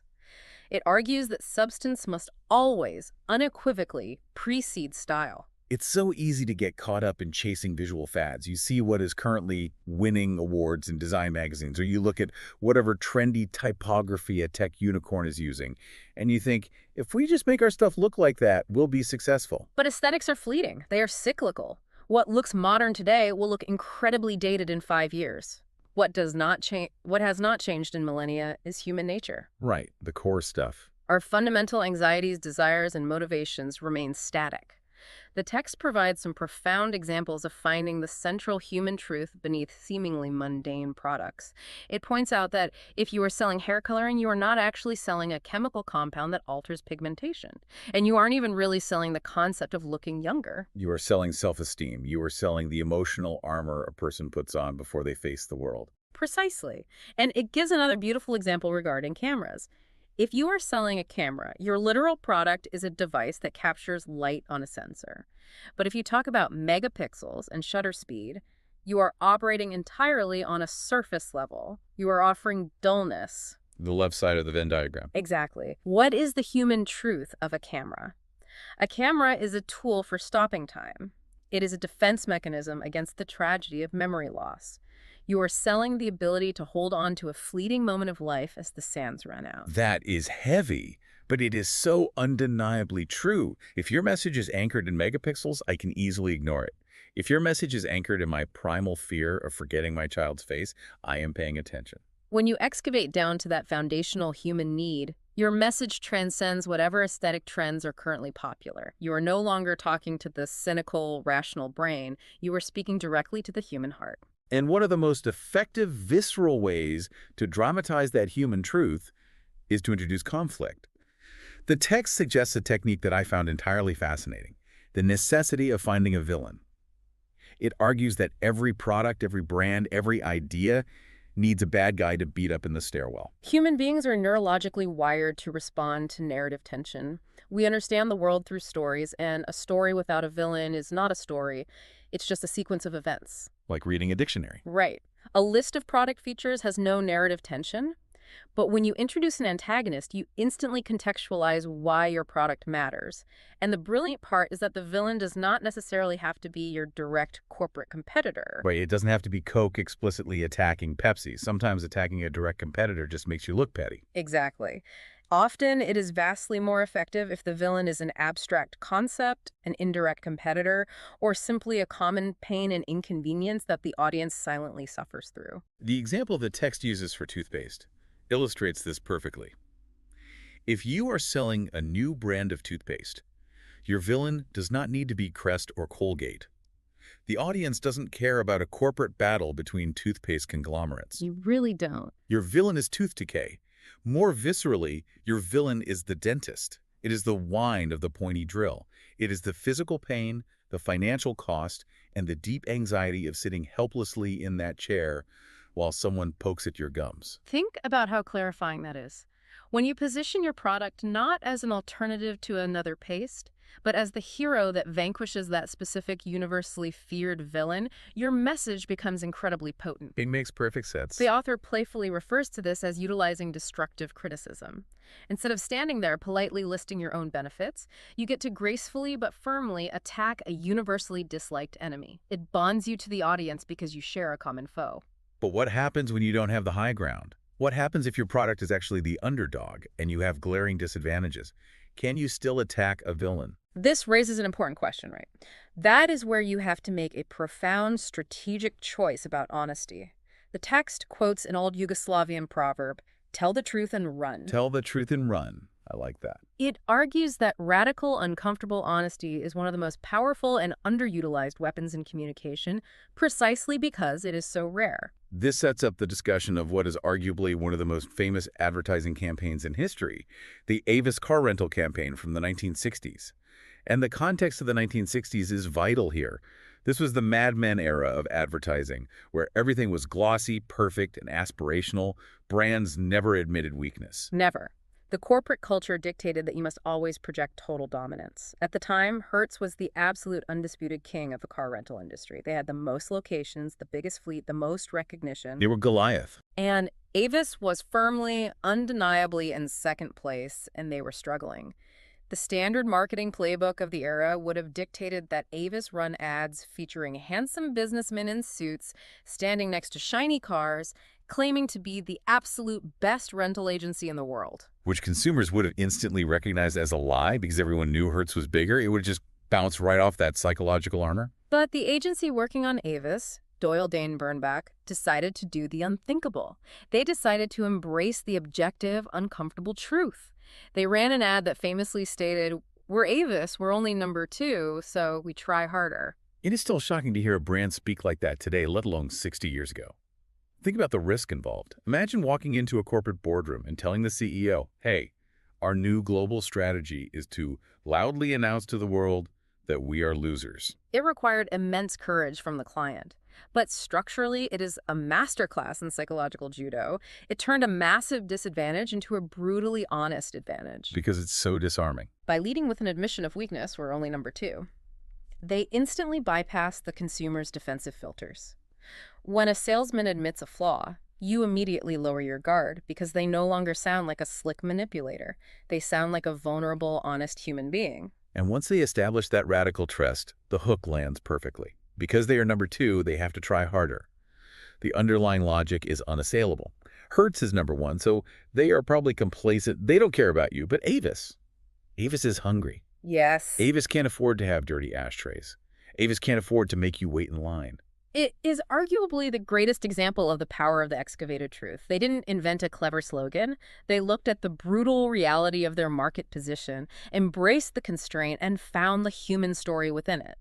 They made Hertz the villain not by attacking them, but by positioning Hertz as the complacent giant, while Avis was the scrappy, hard-working underdog that the consumer naturally wants to root for. It's an incredible synthesis of everything we've talked about today. They found their adjective, right? Hungry or trying harder. They embraced the strict framework of their market position. They avoided dullness and irrelevant brilliance. And they told a human story. If we pull the lens back and look at the entirety of this deep dive, the overarching narrative is profoundly demystifying. The soul of this chapter is the realization that great ideas, the kind that actually persuade people and change behavior, are not born from aimless artistic freedom. They're not magic. They are not gifts from a muse. They are the result of a grueling, highly disciplined process. You have to do the unglamorous work. You have to do the work by forcing yourself to distill your entire complex offering down to a single sharp adjective, by embracing the uncomfortable constraints of a tight strategy, by having the psychological discipline to lock your inner critic in the basement so you can wash the messy pig of a first draft. Wash that pig. And by demanding that your final message anchors to a deep human truth and a clear villain, you stop merely writing promotional copy. You transcend the noise. You start writing compelling human stories. So what does this all mean for you? It completely reframes the blank page. It's no longer this vast, empty void that you have to magically fill with genius. It's a structured battlefield. Yeah. And if you follow the process, you actually have a chance of breaking through that DDT resistance we talked about at the start, because you aren't spraying the audience with the same old, tired corporate jargon. You're offering them something real, something structured, and something inherently human. And I think that leaves us with a highly provocative thought to carry forward. We started this deep dive by acknowledging that consumers are cynical, exhausted, and immune to standard messaging. We are constantly searching for new technologies or louder megaphones to break through that immunity. Always looking for the next hack. But perhaps the most radical, attention-grabbing thing you can do in your industry today isn't to be louder, flashier, or more aggressive. Perhaps the ultimate radical act of communication is to be the only one in the room willing to tell an uncomfortable truth. That is a staggering thought to sit with the next time you find yourself staring down a blank sheet of paper. What is the uncomfortable truth you are avoiding? Now, assuming you've gone through this crucible, you've done the directed reverie, you've survived the pig washing, and you've finally managed to fill that terrifying blank page with a raw, strategically sound, brilliantly true idea. What happens next? How do you take that raw, excavated concept and craft it into a masterpiece of persuasive words and moving pictures? We will dive into the finer, granular touches of copywriting and the high-stakes, highly technical world of television execution in our next deep dive. Imagine you're staring at a completely blank, white rectangle of paper. Just a standard empty sheet. Oh, that is a terrifying visual right out of the gate. Right. It really is. And in a few days, or honestly maybe just a few hours, if your deadline is tight, you need to fill that tiny space with something so profoundly interesting that a busy, cynical stranger walking through a crowded airport will actually stop, read it, and care. Which is almost impossible. Exactly. Like if you are listening to this on your commute right now, think about the last time you walked through an airport terminal. You are dragging your luggage, you're constantly checking your watch, you're, mentally calculating if you have time to grab a coffee before boarding group B is called. You're just in survival mode. Yes. Your brain is actively filtering out 99% of the sensory information around you just to manage the cognitive load. And yet, someone, somewhere, has to conjure an idea out of thin air that shatters that filter. They have to make you pause. And that right there is the core tension of all creative business. It really is. It's conquering the sheer terror of the blank page and transforming it into a compelling, undeniable human connection. Yeah, it is the ultimate high-wire act of communication. And it's a tension that never really goes away no matter how many times you face it. I mean, you aren't writing a novel that an audience has eagerly paid $20 to read. Right. They didn't ask for this. Exactly. Right. You are writing a message that people fundamentally want to avoid. You are an uninvited guest in their cognitive space. That blank piece of paper is what Ernest Hemingway notoriously called the white bull. The white bull. Wow. Yeah, you have to step into the ring with it every single time you sit down to generate an idea. And it is a deeply unnatural act for the human brain to conjure something entirely novel while under the pressure of a commercial objective. Which is exactly why we are dedicating this entire deep dive to the mechanics of that specific moment. We are unpacking Chapter 3 of our source material today, a masterclass on creative communication titled A Clean Sheet of Paper. And I love this chapter so much. Me too, because this isn't about, the mystical romanticized version of creativity where a muse whispers in your ear. Right, no muses here. No, this is about the disciplined, highly strategic, and sometimes incredibly messy psychological techniques required to generate world-class ideas, edit them ruthlessly, and actually respect the intelligence of your audience. It's so practical. It really is.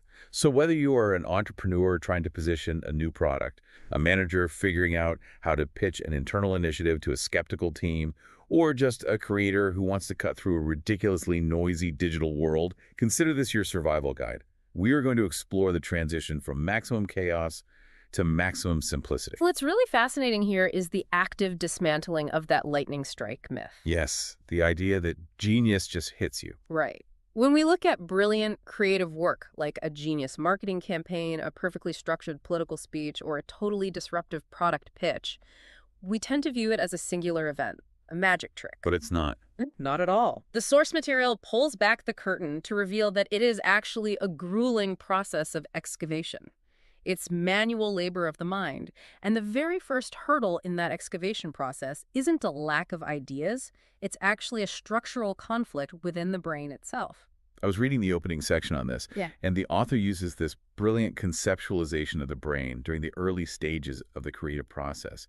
They describe it as an internal odd couple forced to share a tiny apartment. Such a great metaphor. It is. The argument is that the creative process physically cannot happen if you are simultaneously trying to invent something and critique it. The brain is split into two distinct inhabitants, the poet and the CPA. Let's dive into the psychology of these two characters, starting with the poet. Well, the poet represents the generative associative network of your brain. If we look at this through the lens of cognitive science, this is the part of your mind operating when the default mode network is active. So daydreaming. Exactly. The poet wears black, thinks wildly, and generates a million seemingly disconnected ideas.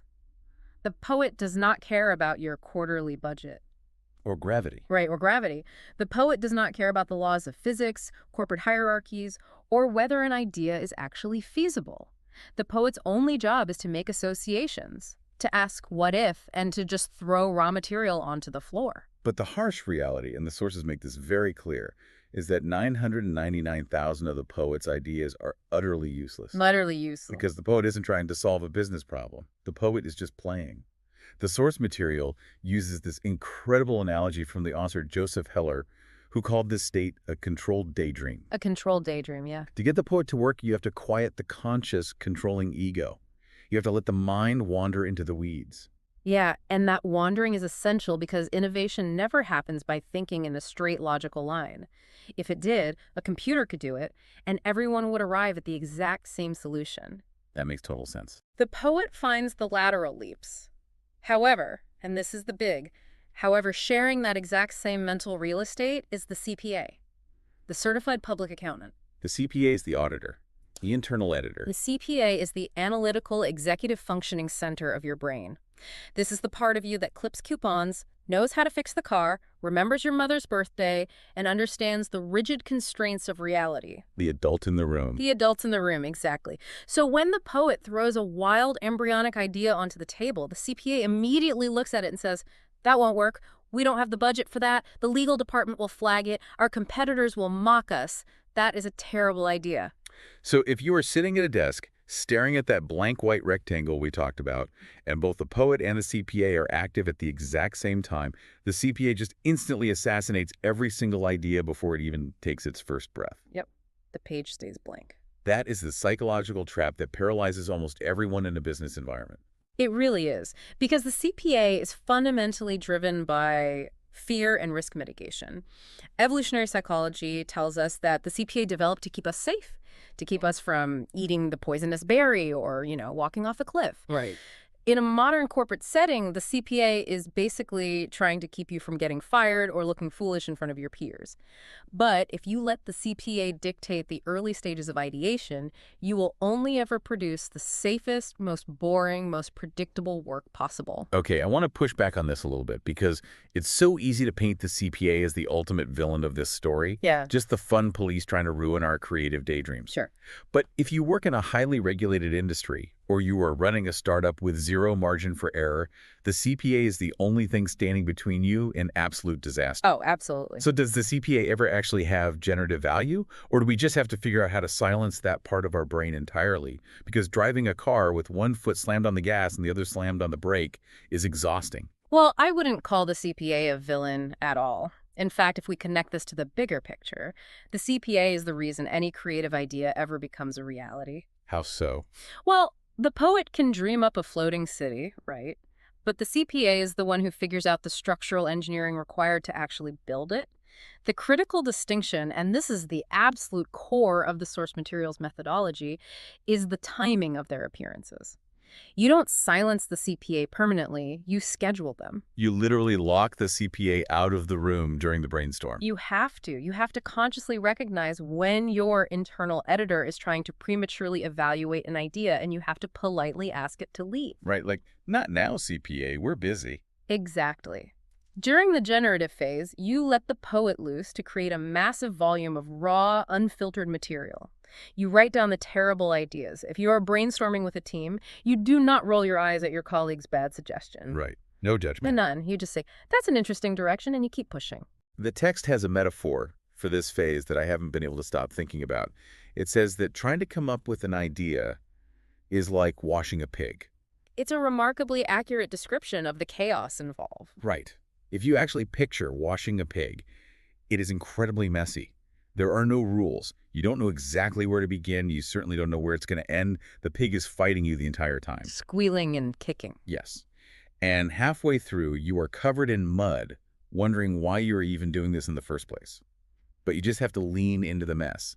You have to let the poet make the mess first. And that mess is the raw material. Once the pig is washed, once the generative phase is completely over, and you have a desk covered in half-baked, wild, potentially dangerous ideas, then you invite the CPA back into the room. Okay. You sit the CPA down and say, okay, look at this mess. Which one of these strange associations actually solves our specific business problem? So the practical application here, the real-world takeaway for the listener, is what the text calls writing hot, editing cold. Write hot, edit cold, exactly. When you are generating ideas, do not stop to analyze them. If you type a sentence and immediately hit the backspace key because the phrasing isn't perfect, you have just let the CPA into the room. You have broken the flow. You've killed the momentum. Right. You write hot, getting all the associative emotional stuff out on the page. And then maybe you go take a walk or you sleep on it, and the next morning you come back to the desk cold whore. You put on the green visor, you take out the red pen, and you let the CPA ruthlessly audit the work. The waste paper basket is your best friend, but only after the brainstorm is over. Exactly. And this raises an important question about how we actually prompt the poet to start generating that mess in the first place. Right, because staring at a blank page is still hard, even without the CPA. Yeah. If you've successfully locked the CPA out of the room, what is the poet actually looking at? Because if your objective is to sell a remarkably boring product, let's say a standard residential water heater, or a plain bar of soap staring directly at the object and waiting for inspiration is agonizing.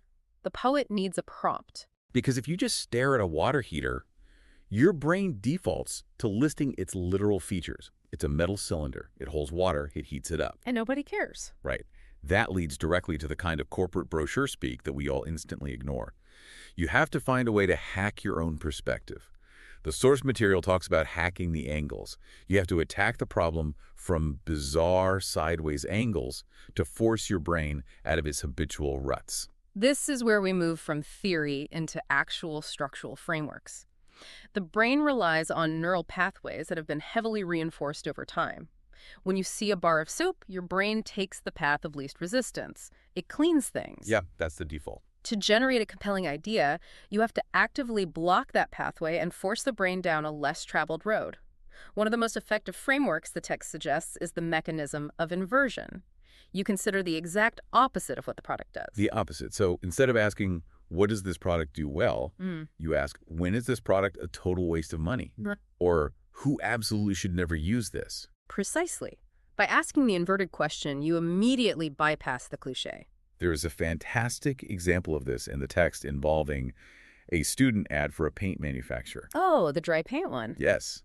If you are given the brief to sell interior paint, the straight-on, predictable approach is to show a beautifully painted living room with a happy couple looking at their freshly colored walls. It's what everyone expects. Boring. Exactly. But this student used the inversion framework. Instead of showing the finished product, they created a poster designed for professional painters to leave behind after they finished a job.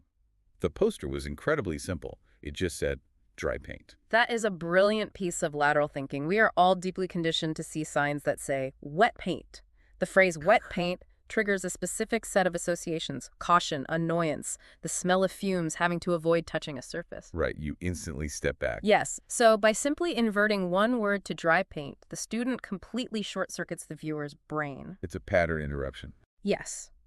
The reticular activating system in your brain is designed to filter out the predictable and highlight the anomalous.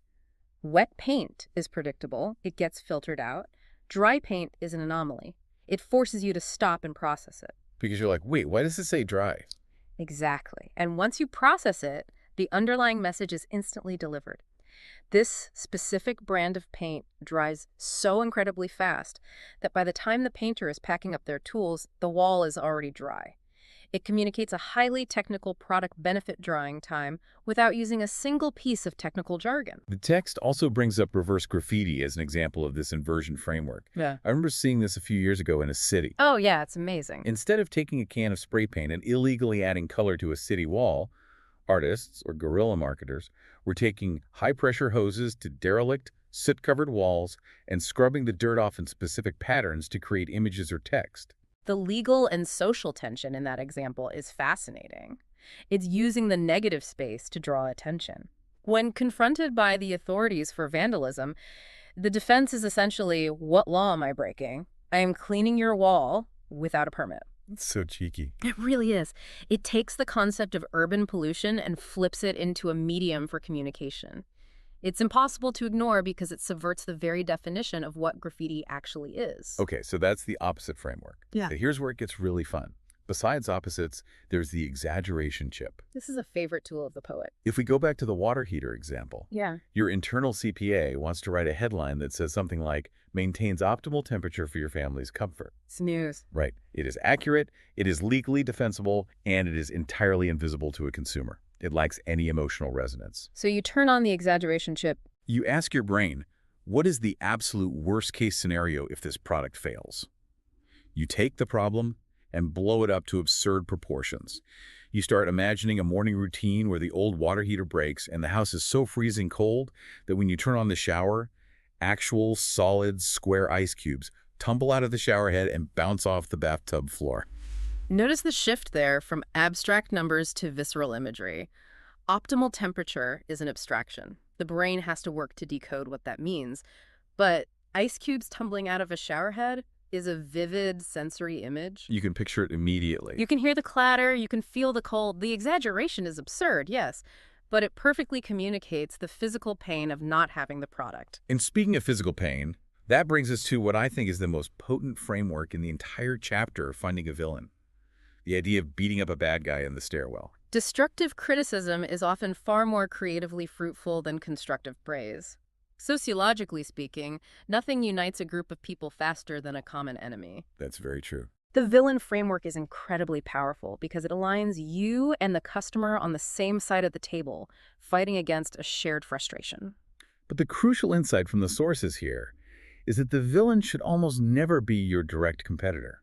If you make a product, your first instinct is to point at the other company making the same product and say, they are bad, we are good. Which is such a mistake. The text argues that this is weak. If you sell Parker pens, your villain isn't a Bic pen. Your villain is the cold, impersonal digital word processor, the blinking cursor that lacks any human soul. I would actually push that a step further. If you attack your direct competitor, you just sound defensive. You sound like a corporate entity fighting over market share, which the consumer does not care about at all. They really don't. But if you attack a broader shared frustration, you elevate your product to the status of a savior. The text uses a phenomenal example for toothpaste. If you are selling toothpaste, your villain is not Crest or Colgate. Your villain is the terrifying high-pitched whine of the dental drill. Yes, you beat up the dental drill. By positioning your toothpaste as the ultimate shield against the pain and expense of the dentist's chair, you create implicit competitive positioning.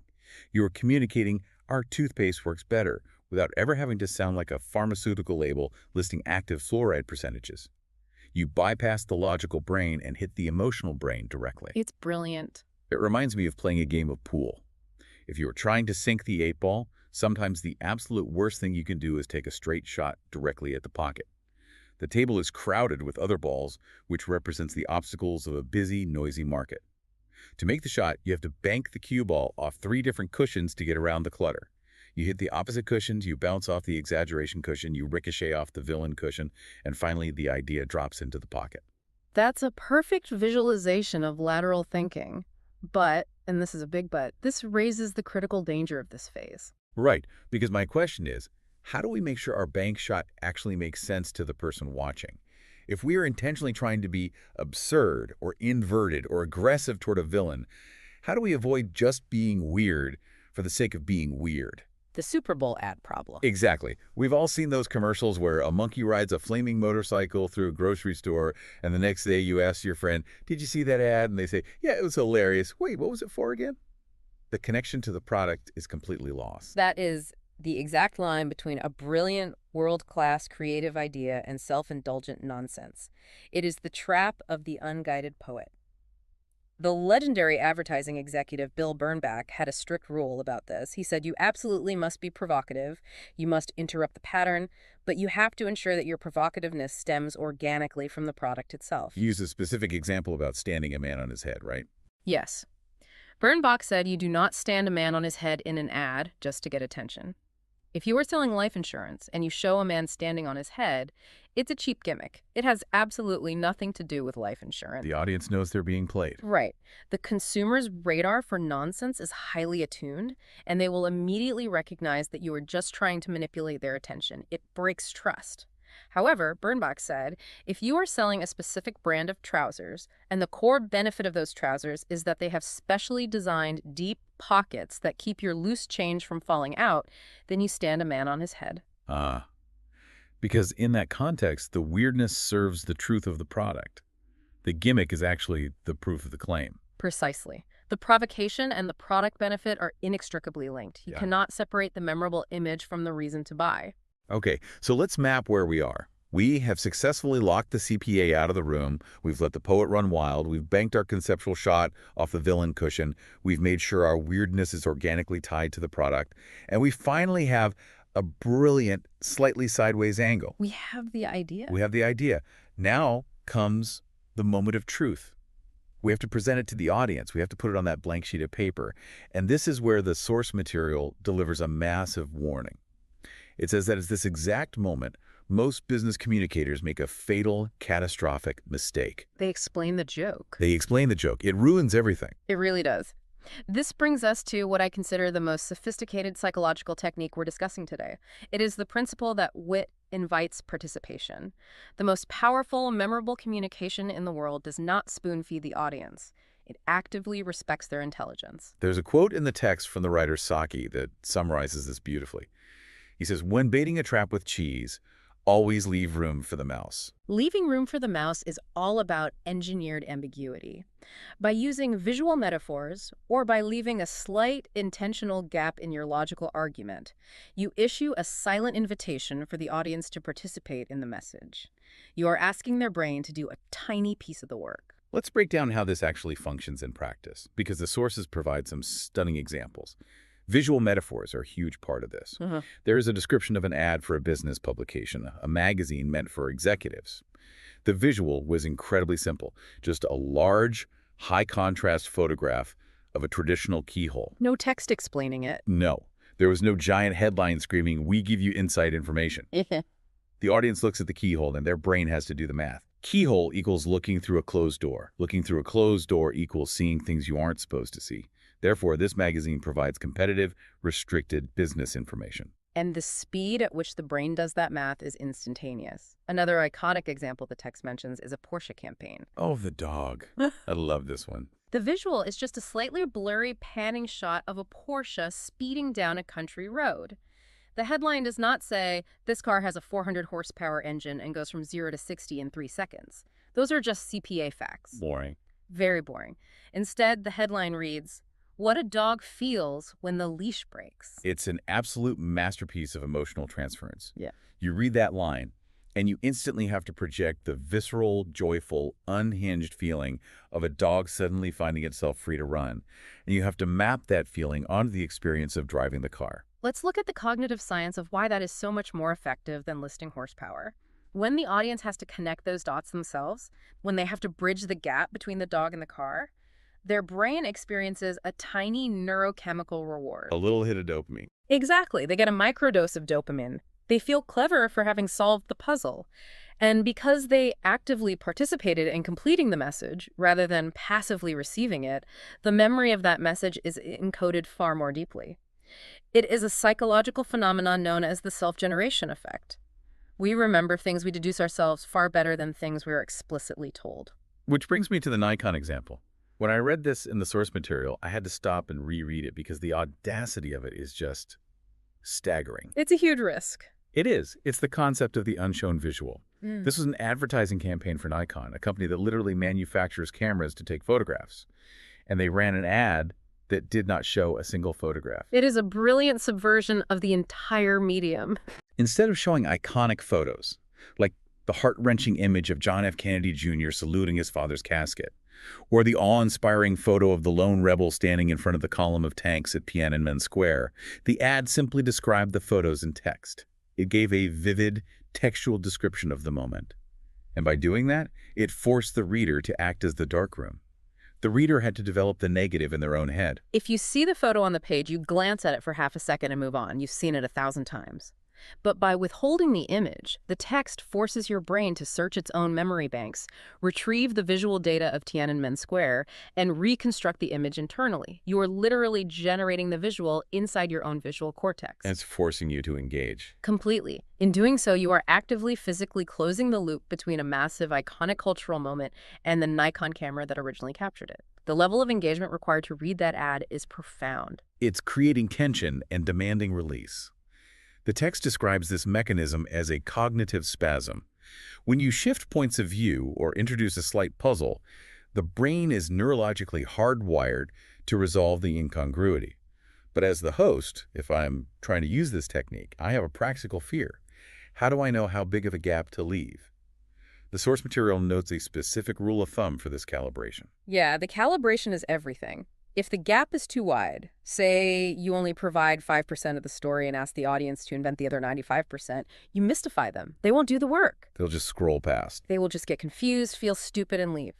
But if the gap is too narrow, say you explain 40 or 50% of the joke, you bore them. You are insulting their intelligence by explaining the punchline. You have to find that absolute sweet spot, maybe leaving a 15 to 20% gap where they are required to leap, but the landing is guaranteed. This is exactly the dynamic of a comedian telling a joke on stage. The setup builds the tension, and the punchline is a release. But the laugh, the actual physical reaction from the audience, doesn't come from the words themselves. The laugh comes from the audience's brain, bridging the gap between the setup and the punchline. That's a great comparison. Right. If a comedian delivers a punchline and then has to stop and explain why it's funny, the joke dies a horrible death. The air gets sucked out of the room. But in business, we do this constantly. We are so terrified of being misunderstood by even one potential customer, or our legal department is so terrified of a lawsuit that we want to add bullet points and subheadlines and disclaimers to explain our metaphors. How do we get comfortable leaving things unsaid? It requires immense discipline and a fundamental shift in how you view your audience. You have to trust them. You have to realize that over-explaining does not guarantee understanding. It guarantees boredom. Oof. That's harsh but true. It is. When you add a bullet point explaining your metaphor, you are essentially telling the audience, I don't think you are smart enough to get this. You have to embrace the fact that communication is a collaborative act. Give them just enough information to leap to the conclusion themselves. But there is a risk here. If we leave out a piece of the puzzle for the audience to solve, how do we guarantee they actually solve it and don't just get distracted? By removing every single other distraction in the room, the puzzle has to be the only thing they see. And that requires an absolute ruthless commitment to reductionism. Which is the overarching gospel of this entire deep dive, simplicity. The text argues that in a world overflowing with information clutter, the only effective antidote is profound, almost painful simplicity. You must pare away every single element of your communication that isn't absolutely essential to the core message. We can look at this through the lens of information theory. Every single item you add to a layout, to a PowerPoint slide, to a speech acts as cognitive noise. Every added element inherently reduces the importance of all the other elements. If everything is bold, nothing is bold. Exactly. If you highlight everything, you highlight nothing. Conversely, the math of subtraction is incredibly powerful. Every item you remove elevates the gravity of what is left behind. The historical example the text uses to illustrate this is devastatingly clear. Think of the Gettysburg Address. It is the ultimate case study in reductionism. We all know Lincoln's speech, but what most people forget is the guy who spoke immediately before Abraham Lincoln at Gettysburg. His name was Edward Everett. He was one of those famous orators of his day, and he was actually the main event. People came to see him. Yes. He stood up and spoke for 2 agonizing hours. He delivered this massive, flowery, deeply researched classical oration quoting Greek history and military strategy. He gave the audience everything, and today, nobody remembers a single syllable he said. Then Lincoln stands up. He doesn't quote the Greeks. He doesn't give a battlefield tactical breakdown. He delivers 273 words, starting with 7 years ago. He boiled the entire agonizing complexity of the American Civil War down to a 2-minute meditation on human equality. It's incredible. It is immortal specifically because it is simple. The reductionism is the source of its power. We see this principle dictate the winners and losers in modern business all the time. Look at the history of the internet. Look at Google. The ultimate example of digital simplicity winning a market. When Google launched, the dominant web portals were companies like Yahoo and MSN. If you went to their homepages, they were visually screaming at you. They were crammed with news links, weather forecasts, blinking stock tickers, banner ads, sports scores. They were trying to be everything to everyone. It was exhausting to look at. And then Google arrived. They gave you a completely white screen, a slightly playful, colorful logo, and one single empty search box. In an era of digital anxiety, going to Google felt like taking a deep breath. That simplicity communicated supreme confidence. Google was saying, we do one thing, search, and we do it so well that we don't need to distract you with the weather. Right. The outdoor advertising examples in the text echo this exact same confidence. There was an Altoids billboard campaign mentioned. It featured just a massive image of the tin and 2 words, nuclear wintergreen. That's it. Or the legendary Pan Am billboard that simply printed the word Sydney completely upside down. Okay, wait, why print the word upside down? Let's unpack the mechanics of that. Because Australia is colloquially known as the land down under. Ah, so the audience is driving down the highway. They see an upside down word. It's a pattern interruption, the dry paint concept again. Their brain does the mental flip to read the word Sydney. They get the geographic joke leaving room for the mouse. And then they register the tiny Pan Am logo in the corner. They solve the puzzle. And critically, that entire cognitive sequence happens in about 2 seconds. The rule for outdoor advertising, which, frankly, is the exact same rule for someone scrolling through a social media feed on their phone today, is 1 Mississippi, 2 Mississippi. That's all you get. That's it. If they don't get the core message in 2 seconds, they are gone forever. You do not have time for a subheadline. So the theory of simplicity is unassailable. But let's talk about the physical practice.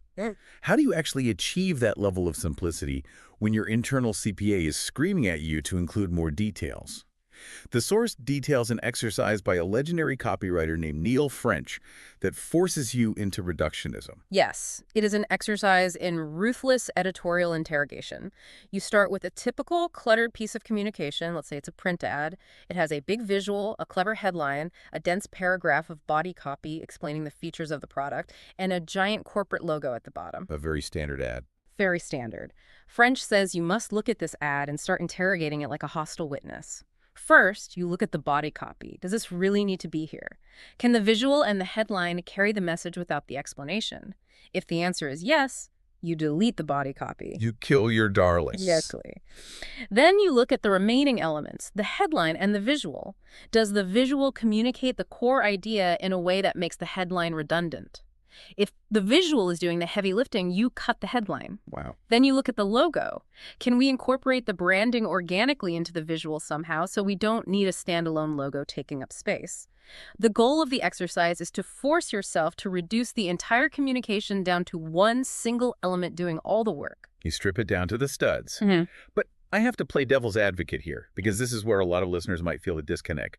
Simplicity is great in theory, especially if you are selling breath mints with nuclear wintergreen or airline tickets to Sydney.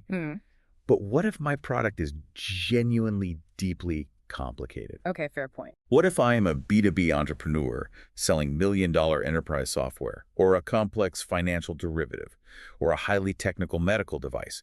If I strip away all the technical specs, isn't there a massive danger of dumbing the product down so much that it loses its perceived value to a highly educated buyer? That is the most common fear in B2B marketing, but it is based on a misunderstanding of what simplicity actually is. The source material counters this fear beautifully with a quote from Maurice Sacchi. one of the founders of the Saatchi and Saatchi agency. He said, if you can't reduce your argument to a few crisp words and phrases, there's something wrong with your argument. Oh, that's good. Right. Simplicity is not the same thing as dumbing down. True simplicity is the ultimate sophistication. It means you have done the grueling intellectual work to distill a highly complex issue down to its absolute irreducible essence. It's the old quote often attributed to Pascal. I would have written a shorter letter, but I did not have the time. Writing a 50-page technical manual is easy. Writing a one-sentence value proposition that accurately summarizes that 50-page manual is incredibly hard. Precisely. As another writer in the text noted, inside every fat ad, there's a thinner and better one trying to get out. If your enterprise software is deeply complex, the execution of the software is complex. But the core promise to the buyer must still be simple. What are you actually selling them? Yes. Are you promising to give the CEO peace of mind? Are you promising to save the IT department 40 hours a week? That core promise must be delivered crisply. If you confuse complexity of function with complexity of message, you will lose the audience every time. So we know the destination. We know we need a simple, witty, unexpected angle. We know we need to lock out the CPA, find the villain, leave room for the mouse, and ruthlessly reduce the clutter. But how do we actually find the perfect words to execute this brilliant, simple idea? This is the hard part. It is. This brings us to what might be the most painful, unglamorous part of the chapter. The brutal mac of writing. This is where the romance of creativity goes to die, and the manual labor truly begins. Great ideas do not magically appear 10 minutes before a deadline. They are not bestowed upon you by a benevolent muse while you are taking a shower. They are the result of sheer, grueling volume. Volume. The text makes a profound philosophical point here. Writing is not just a way of recording thoughts you already have. Writing is a physical method of thinking. Rattling every doorknob down the conceptual hallway. I love that phrasing from the book. You don't know what's behind the doors until you physically force yourself to turn the handles. You have to physically write your way into the idea. The example of the famous Rolling Stone magazine Perception versus Reality campaign perfectly illustrates this volume. The writer of that campaign, Bill Miller, didn't just casually jot down the 5 or 6 ads that ended up becoming legendary in the industry. The text notes that he had a pile of rejected, scribbled layouts so massive he literally used it as a makeshift coffee table in his office. A literal piece of furniture made out of failure. Yes. The finished, polished ads were just the visible tip of the iceberg. The massive pile of rejections was the invisible mass required to keep the tip afloat. The other example that really drove this grueling process home for me was the bourbon brainstorm. The text walks us through a creative team trying to sell Kentucky bourbon, and the only unique selling proposition they have is the fact that the bourbon ages in a barrel for 9 years. Which is a tough sell on its own. Exactly. And instead of just showing us the final brilliant ad, the source lists out the teens' incremental attempts, the false starts. They start by writing the literal fact. Order a drink that takes 9 years to get. It's accurate, but it's completely dry. It lacks any emotional hook, so they keep pushing. All right, they write another line. 9 long years in a barrel, 1 glorious hour in a glass. Okay, that's better. It has contrast, it has a bit of the poetry, but it's still just talking about the liquid. It doesn't connect to the drinker. Right. So they rattle another doorknob. They pivot entirely to the emotional reality of the person drinking the bourbon, and they write, perfect for those quiet times, like between marriages. That is the breakthrough. Notice how each attempt serves as a stepping stone. They start with the literal fact, 9 years. Then they contrast the dark barrel with the bright glass. Then they follow the concept of time into the dark, humorous, melancholic reality of a quiet, reflective moment in a person's life.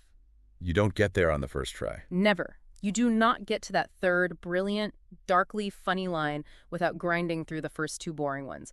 It is a literal Right? Aren't I just burning out my cognitive engine? How does the quality not degrade into complete gibberish by headline 80?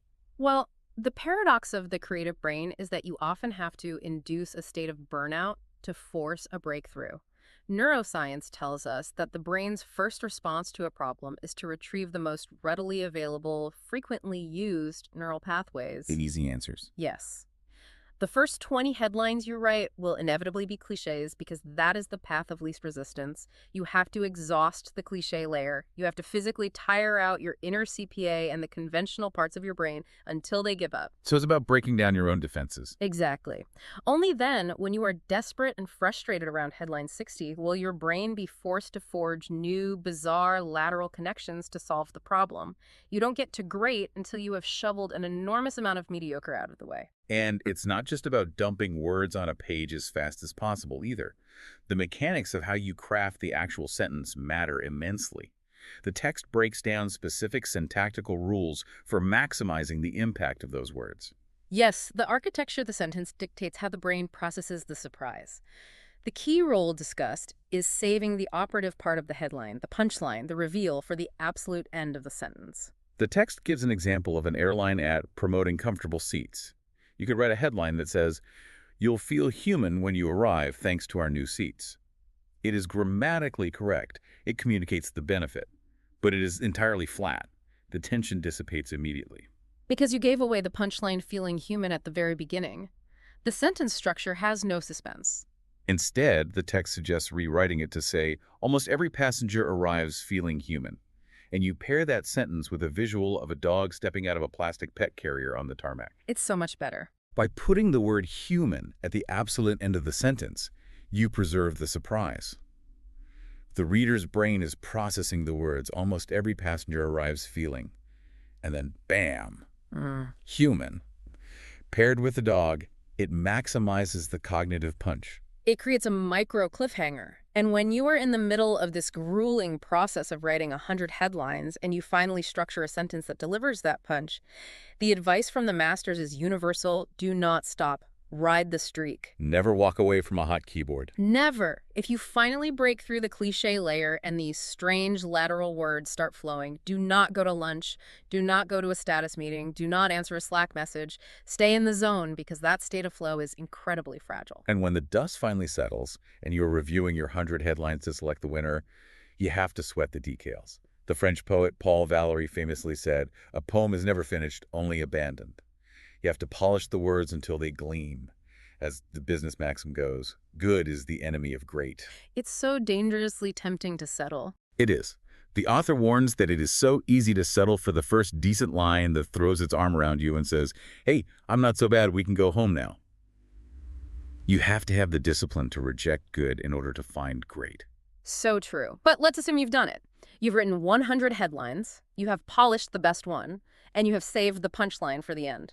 The final hurdle is that in almost any medium, whether it's a print ad, a digital banner, a billboard, or a slide deck, those carefully crafted words usually have to live next to an image. Right. They aren't in a vacuum. This brings us to the final, crucial equilibrium of the chapter, the seesaw of word and image. In any piece of communication that combines text and visuals, they must work together in a complementary way. They absolutely cannot be redundant. If the visual and the headline are both screaming the exact same literal message, they cancel each other out. It's a waste of the audience's bandwidth. The analogy of a seesaw on a playground is the best way to visualize this dynamic. I love this analogy. Picture a physical seesaw. If the visual element of your ad is a 200-pound gorilla, meaning the image is wildly creative, visually arresting, strange, or provocative, then the headline sitting on the other end of the seesaw needs to be a feather. Yes. The text needs to be incredibly straight, grounded, and explanatory to anchor the wild image. And conversely, if your headline is the 200-pound gorilla, if the words are doing all the heavy conceptual lifting, requiring the audience to solve a puzzle or process a sharp piece of wit, then the visual needs to be a feather. The image should be incredibly simple, quiet, and unobtrusive. What happens in the brain if both elements are 200-pound gorillas? If you have a wild, provocative image paired with a highly complex, cryptic headline? The seesaw breaks.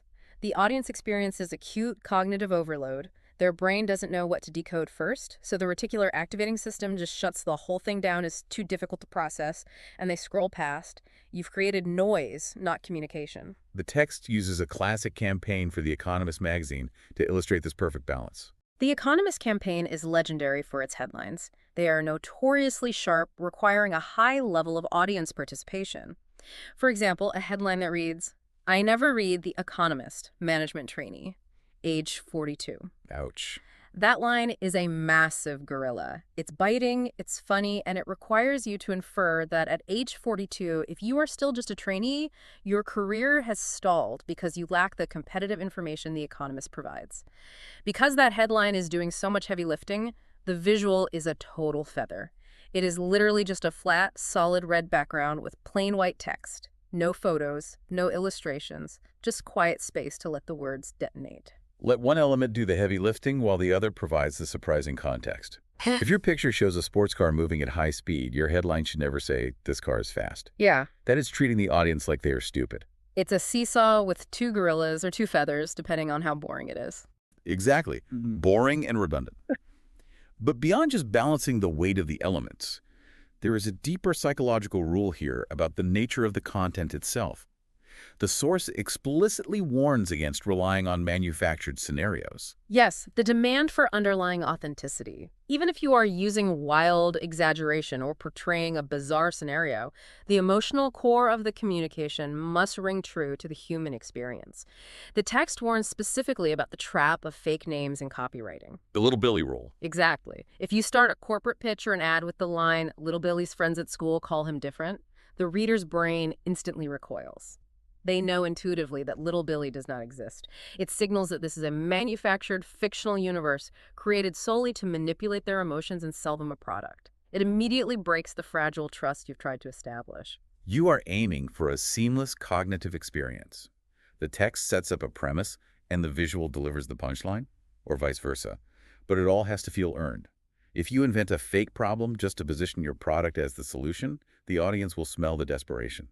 They absolutely will. The villain you attack has to be a real villain they actually hate, like the dental drill, not a straw man you built just to knock down. Which brings us full circle. The demand for authenticity is why the excavation process is so grueling. You cannot fake a resonant human truth. You have to dig until you actually find one. This has been an incredibly dense journey.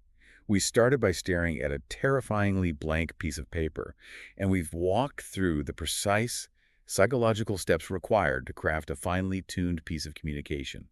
If we step back and look at everything we've covered today, the odd couple, hacking the angles, leaving room for the mouse, ruthless reductionism, the brutal math of writing, and the seesaw of word and image, what is the ultimate synthesis here? What is the soul of Chapter 3? If we connect all these frameworks, the central revelation is a deeply empowering one. It's the realization that world-class creativity is not a mystical gift bestowed upon a chosen few artists. It is a disciplined, messy, relentless process of elimination. The manual labor. Right. You conquer the blank page not by magically knowing the perfect answer the moment you sit down, but by being willing to generate a massive, chaotic volume of raw thoughts. You have to be willing to get in the mud and wash the pig. You let the poet run wild without judgment. But you do all of that chaotic generation specifically so your inner CPA has the material to ruthlessly strip away everything that isn't essential. Rattle the doorknobs. Rattle 100 doorknobs to find the one simple, undeniable human truth. And then you present that truth in a perfectly balanced way that respects your audience's intelligence, leaving just enough room for them to lean in and participate in the discovery. You bait the trap, but you have room for the mouse. It is a journey from maximum uninhibited chaos to maximum highly engineered simplicity. Exactly. The final product looks effortless, but it is built on a mountain of invisible labor. Now, I want to leave you with a slightly terrifying thought. If you are listening to this and you apply these frameworks, you've done the work. You've stared down the blank page. You've watched the pig. You've written 100 headlines. You've perfectly balanced the seesaw, and you've crafted a beautifully simple, airtight, world-class idea. You have your fragile masterpiece in your hands. A great feeling. It is. But what happens when you have to take that fragile, perfect little idea out of your safe workspace, walk into a corporate boardroom, and defend it against a committee of executives, lawyers, and managers? The people who actually sign the checks, the people whose inner CPAs are terrified of doing anything different. How do you keep them from destroying your simple idea with 1,000 tiny compromises? That is a whole other battlefield. It really is. And that boardroom survival guide is exactly what we will explore next time. Until then, keep your inner CPA locked in the closet until you actually need them, and we'll see you on the next deep dive. What if I told you that the most brilliant culture-shifting ad campaigns in history The ones that just fundamentally changed how we think and buy. Right, the real game changers. Yeah, exactly. What if I told you they weren't actually born from some sudden magical flash of artistic inspiration? Oh, that completely shatters the myth, doesn't it? It really does. Because what if I told you they were actually born from, like, a brutal, sweaty, blue-collar assembly line? I mean, we all have this highly romanticized image in our heads, right?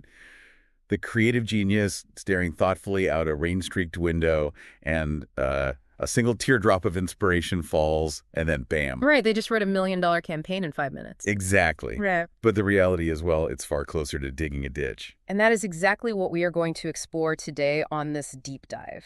We're getting into the raw, unglamorous, but highly effective mechanics of writing great copy and generating world-class ideas. It's so needed, too. Yeah, we're drawing heavily from the core philosophies in that classic advertising masterclass, Hey Whipple, Squeeze This.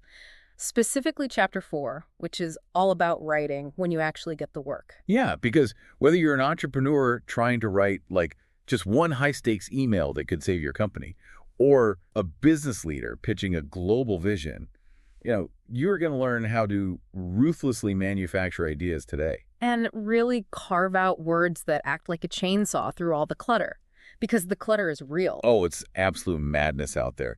You walk into a grocery store, and there are, 50,000 competing brands on the shelves? Easily. You open your phone, and you're just hit with this deluge of digital noise that never, ever stops.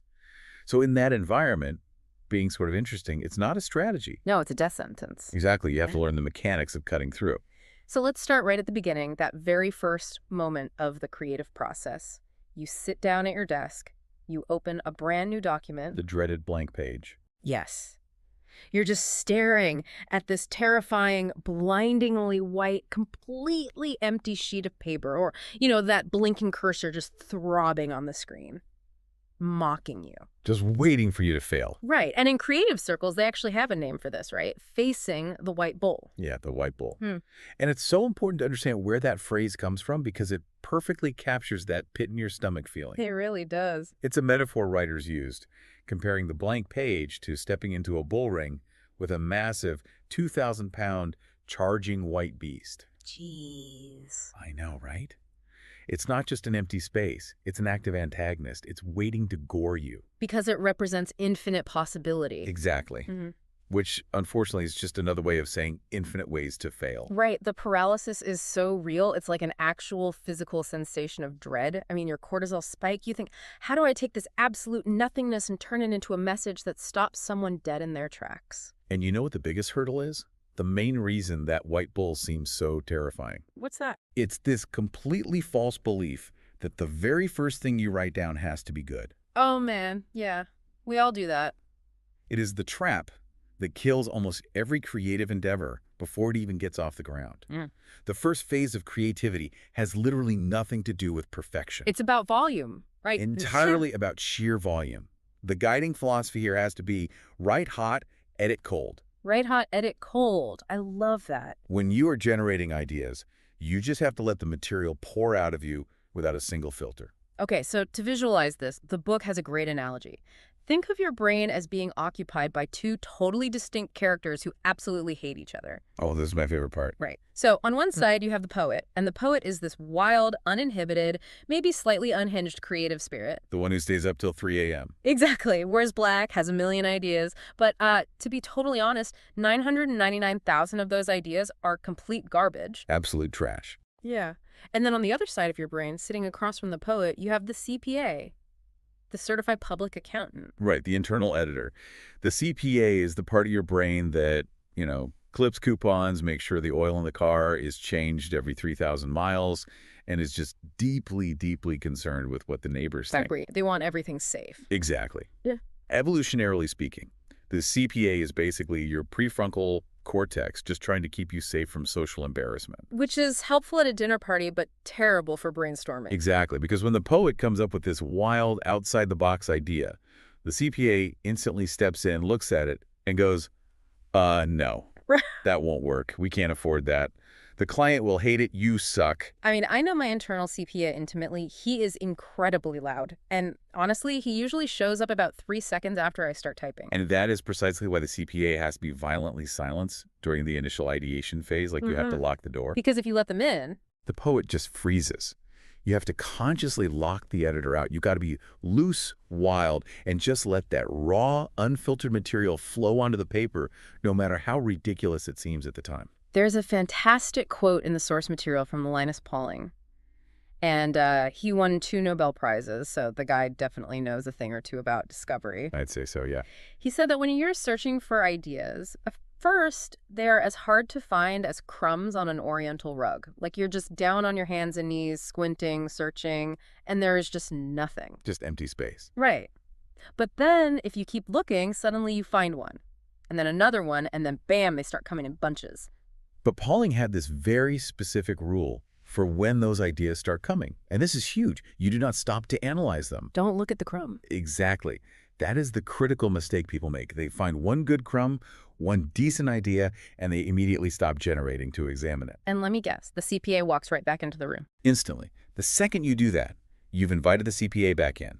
You kill the magic, you completely halt your momentum, you have to just keep collecting the crumbs as fast as you can. Which brings up a really fascinating trap that I know I fall into all the time. Let's say you've kept the CPA quiet, the poet is working.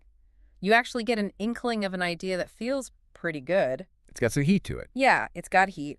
The immediate, almost overwhelming human instinct is to get up from your desk, walk down the hall, and tell somebody about it. Oh, absolutely. But the strict rule of this process is, right, don't talk. It is so tempting to want to share a nascent idea. I mean, we all want that validation. But it's incredibly destructive.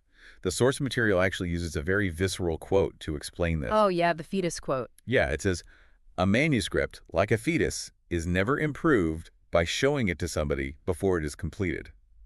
It's a bit graphic, but honestly, it makes the point perfectly. It really does, because talking about an idea bleeds off the exact pressure you need to actually write the thing. How so? Well, let's look at the psychology of what happens when you pitch a half-baked idea to a coworker. You walk over, you describe the concept, and your colleague smiles and nods. They say, oh, that's clever. Right. And in that exact moment, your brain gets a massive hit of dopamine. You feel validated. You feel like you've actually accomplished something. But you haven't. You haven't built anything yet. You've completely tripped your brain into feeling the reward of creation without doing any of the hard, blue-collar work of execution. I see this all the time with screenwriters out in LA. You go to a party and someone will pitch you their movie idea. And they tell the story with like so much passion and energy, and everyone around them goes, wow, that's an incredible movie. Let me guess, a year later. A year later, you see them and they haven't written a single page. Yep. They burned all the creative fuel in the conversation. They got the applause. So that internal drive to actually sit alone in a room and type out 120 pages just vanishes. Exactly, because an idea spoken aloud, accompanied by all your hand gestures and vocal inflections, it is never going to translate perfectly to the page unless you do the agonizing work of making the words carry that same weight. So working in silence is a discipline. A massive one.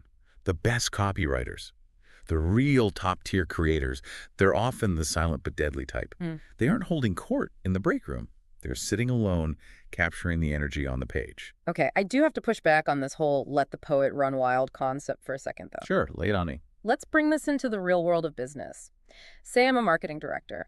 I've got a campaign due at 5 p.m. on Friday. If I just sit there and let my brain wildly generate terrible ideas, aren't I just wasting massive amounts of precious time? It feels like it, doesn't it? Yeah. Like if I know 99% of what the poet produces is total garbage, why on earth wouldn't I just focus all my energy on trying to think of one singular good idea? It feels completely counterintuitive, I'll give you that. Especially when you're up against a ticking clock. Yeah. But focusing on finding one good idea is actually the fastest way to get completely blocked. Really? Yeah, you cannot just demand brilliance from a standing start. Those bad ideas, they're not a waste of time. They are the cognitive exhaust that you literally have to clear out of your neural pathways to get to the good stuff. Wait, what do you mean by cognitive exhaust? So think about the first 10 ideas you have for any project. What are they going to be? Probably the most obvious stuff. Exactly. The cliches. They're the things that everyone else in your industry has already said a million times. They are the easy, safe associations just resting right there on the surface of your brain. Right. If you try to just skip writing those down, they don't magically go away. They just sit there and act like a logjam in your mind, totally blocking the deeper, more original thoughts from coming to the surface. You have to physically write them down to get them out of your head. Oh, I see. So it's almost like running a rusty faucet. You know the water is going to be brown and gross for the first few minutes, but you just have to let it run to get to the clear water. You can't just stare at the faucet and demand clear water instantly. That is a perfect analogy. The novelist Isaac Singer put it beautifully when he said, "The waste paper basket is the writer's best friend." I love that. You have to get the easy answers, the corporate jargon, the terrible puns. You have to get them out of your system right away. Write them down, acknowledge them, and then physically throw them in the trash. And the source material specifically calls out puns, right? Oh, absolutely. This process is particularly important for weeding out puns. Puns might make you feel really clever for a split second, but they have absolutely zero persuasive value. They don't move products. Not at all. Purge them immediately. You just do not get to great until you suffer through a whole bunch of good, and you don't get to good until you clear out the bad. That reframes the entire process for me. So the time spent writing bad ideas isn't wasted time. It's the mandatory warm-up. So practically speaking, you're saying when you sit down to solve a business problem, whether it's an ad, a speech, a pitch, you set a timer. You force yourself to fill a page. Keep the pen moving. Keep it moving, no matter how stupid the words feel. And you do not evaluate them. That's the edit cold part. You look at them the next morning. Yes. And when you do look at them the next morning, there's a very specific litmus test you should use to find the actual gold hidden in all that raw material. What's the test? If you read one of your chaotic, unfiltered ideas and it makes you laugh out loud and it instantly feels like something you absolutely shouldn't do. Like it's a little taboo. Exactly. That is the idea you need to pursue. The idea that feels dangerous. Yes. That mischievous, slightly subversive energy is a massive indicator that you have finally broken out of the cliches. You've hit on a human truth that is fresh enough to actually cut through the noise. Okay, so we survived the first phase. The white bull has been momentarily distracted. We lived. We lived. We silenced the CPA. We let the rusty water run. And now we literally have a wall covered in raw, messy, wild ideas. We've got that one mischievous thought. But raw ideas don't sell anything on their own. True. So how do we take that chaos and distill it into a headline or a subject line that actually grabs a distracted reader by the collar? Like, how do we systemize this?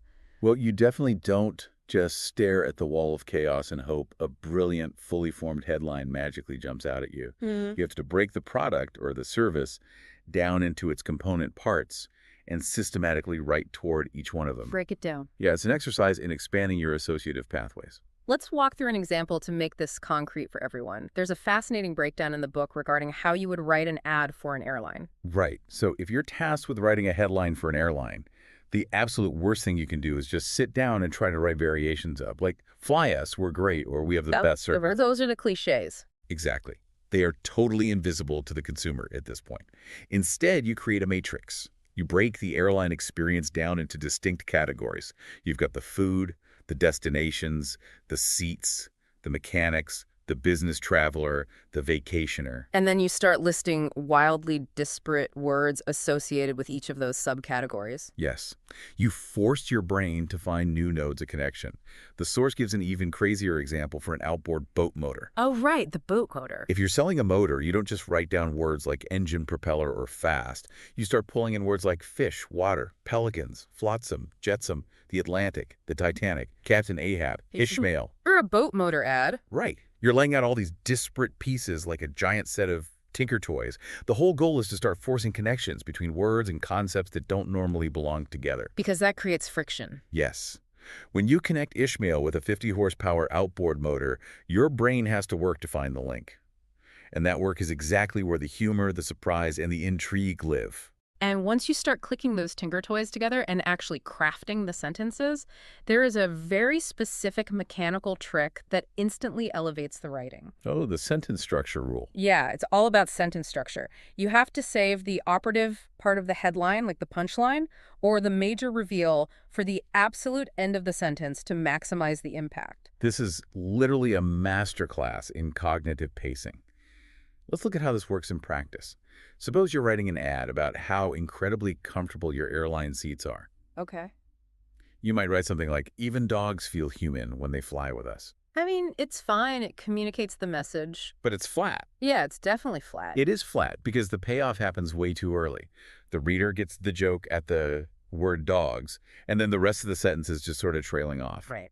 But if you take that exact same concept and you systematically move the operative twist to the very last word, the dynamic completely changes.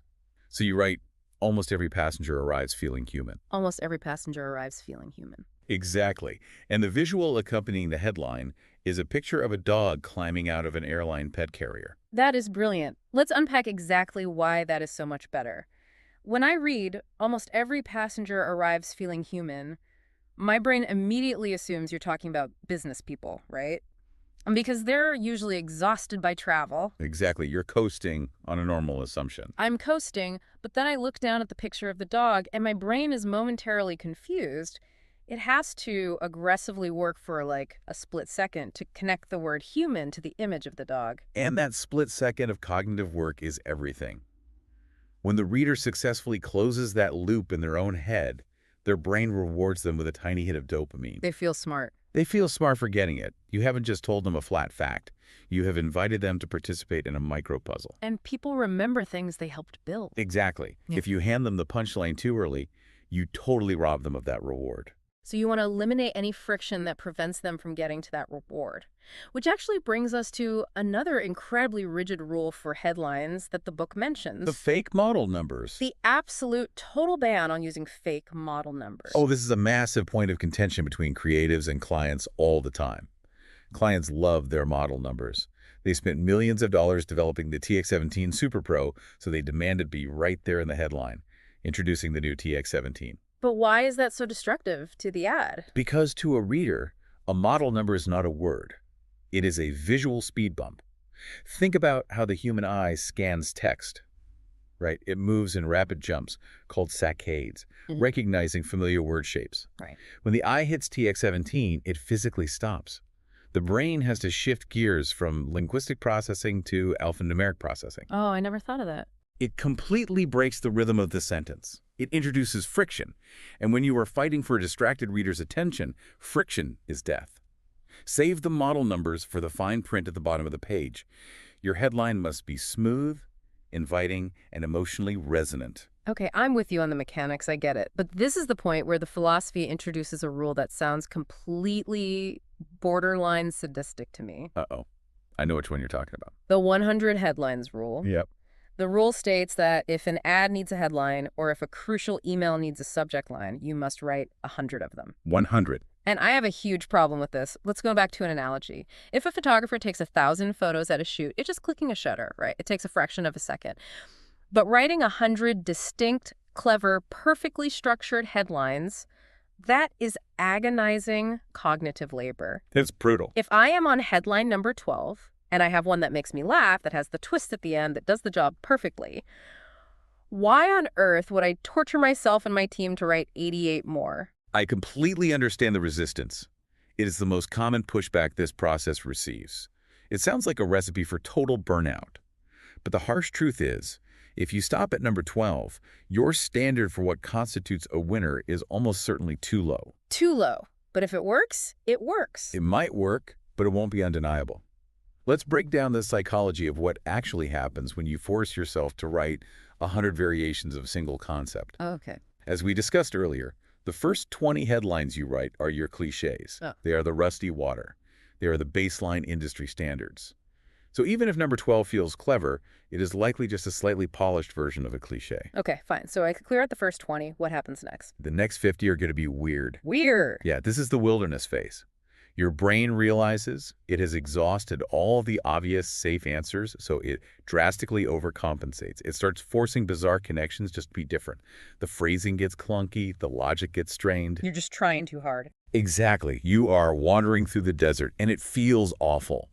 Most people give up right here. They say, I've lost it, my brain is fried, let's just go back to number 12. I would definitely be one of those people. But if you force yourself to keep pushing through the weirdness, Something incredible happens in the 80s and 90s. What happens? By that point, you have physically and mentally exhausted every obvious pattern, every familiar trope, and every forced gimmick. You are completely emptied out. And it is only in that state of complete cognitive exhaustion that you are forced to genuinely break your own patterns. Because you have nothing left to fall back on. Exactly. The ego drops away. The CPA is dead. The true brilliance, the absolute A-plus culture-shifting work, almost always emerges in those final 20 attempts. You simply do not get to the truly original work until you have suffered through the sheer volume of the first 80. That is a staggering realization. It means that brilliant writing is fundamentally an endurance sport. You are basically outlasting your own mediocrity. That's a great way to put it. So the mandate here is never, ever settle for your first clever thought.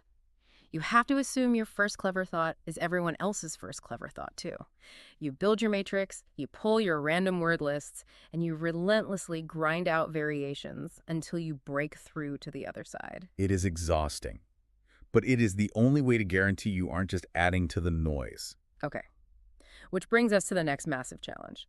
Let's say you've done the work, you wrote the 100 headlines, you found the absolute gem at number 87, you put the twist at the end, you successfully grabbed the reader by the collar and stopped them from scrolling. A huge victory. But now, they look down at the paragraph of text beneath the headline, the body copy, the email itself, the meat of the pitch. Getting their attention was hard, but how do you keep them in the room when they actually have to read? Oh man, this is where so many campaigns and so many businesses completely fall apart. We fight tooth and nail to be interesting and human in the headline, but the second we have someone's attention, we panic. You put on the suit. We suddenly remember we're representing a business, so we put on a metaphorical suit and tie, we clear our throats, and we start speaking in corporate. Yes, the corporate voice. It is a universal disease. The absolute cardinal rule for writing body copy that people actually want to read is to write exactly like you talk. You must resist the urge to sound professional if professional just means sounding like a robot. The source material illustrates this perfectly with a character named Bob. Let's look at Bob. Poor Bob. Bob is a smart, funny, engaging guy. If you get a beer with Bob after work, he's a great storyteller. But when Bob sits down at his desk on Tuesday morning to write a company-wide memo, something terrible happens to his brain. He transforms. He starts using phrases like, the program was discontinued due to cost-prohibitive factors and unforeseen synergistic realignments. It's agonizing. And it's not just that it's boring, it's that it creates this massive wall of distance between the writer and the reader. I have to read the example from the text because it captures this absurdity so perfectly. Oh, you have to read the gravy memo. The gravy memo. Let's imagine Bob sitting down at his own dinner table, but instead of talking to his family like a normal human being, he uses his corporate memo voice. Let me put on my best stiff, robotic middle management voice for this. Go for it. Imagine Bob addressing his wife, "Honey, hurry, supper." It has come to my attention and the concurrent attention of the other family members, i.e. Janice, Bill, and Bob Jr., that your gravy has inconsistencies of viscosity, popularly known as lumps. Itself not a disturbing event were it not for the recent disappearance of the family dog. It's so funny because it highlights how completely insane business jargon is when applied to actual reality. But let's dissect why the gravy memo is funny and, more importantly, why people actually write like that in the real world. Bob isn't trying to be funny. No, not at all. Bob is using jargon as a defense mechanism. By saying inconsistencies of viscosity instead of your gravy is lumpy, he is trying to remove himself from the emotional weight of the criticism. He is hiding behind big words so he can't be held directly accountable. And that is exactly what corporations do. They use jargon because they are terrified of just speaking plainly and taking a stance. Because speaking plainly feels risky. Exactly. Corporate jargon is the language of insecurity. It is designed to sound authoritative while saying absolutely nothing of substance. When a reader encounters that tone, their brain instantly disengages because they know they aren't being spoken to, they are being managed. Wow, being managed, not spoken to. That's good. To combat this, we have to look outside of advertising and look at history's greatest communicators. Winston Churchill, for example. Churchill was a master of persuasion. He had a country on the brink of annihilation, and he had to use words to keep them fighting. The text brings up his 5 rules for speech writing, and they are a perfect blueprint for writing body copy or emails or anything else, really. Let's break them down. Yeah, so rule number 1, begin strongly. Right. You've just transitioned from a great headline. You cannot let the energy drop in the first sentence of the body copy. You have to launch the reader directly into the narrative.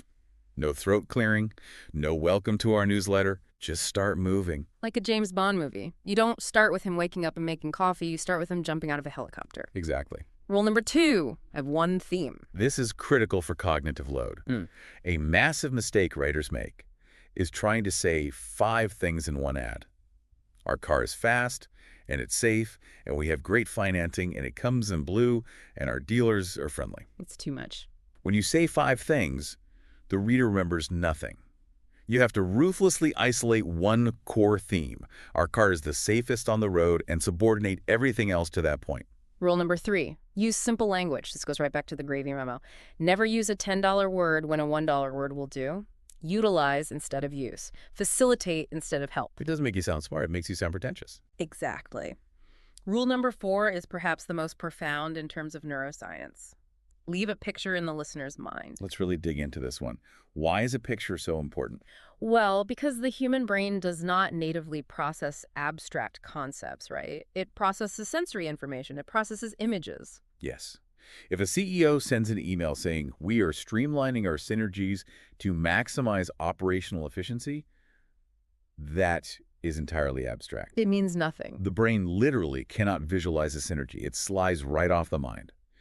But if the CEO says, we have to cut the fat off the steak so we can move faster, the brain instantly visualizes a knife, fat, and meat. Oh, that's so much better. It anchors the abstract idea of efficiency to a physical reality. When you write, you must trade in concrete nouns and vivid verbs. That is incredibly powerful. And finally, rule number 5, end dramatically.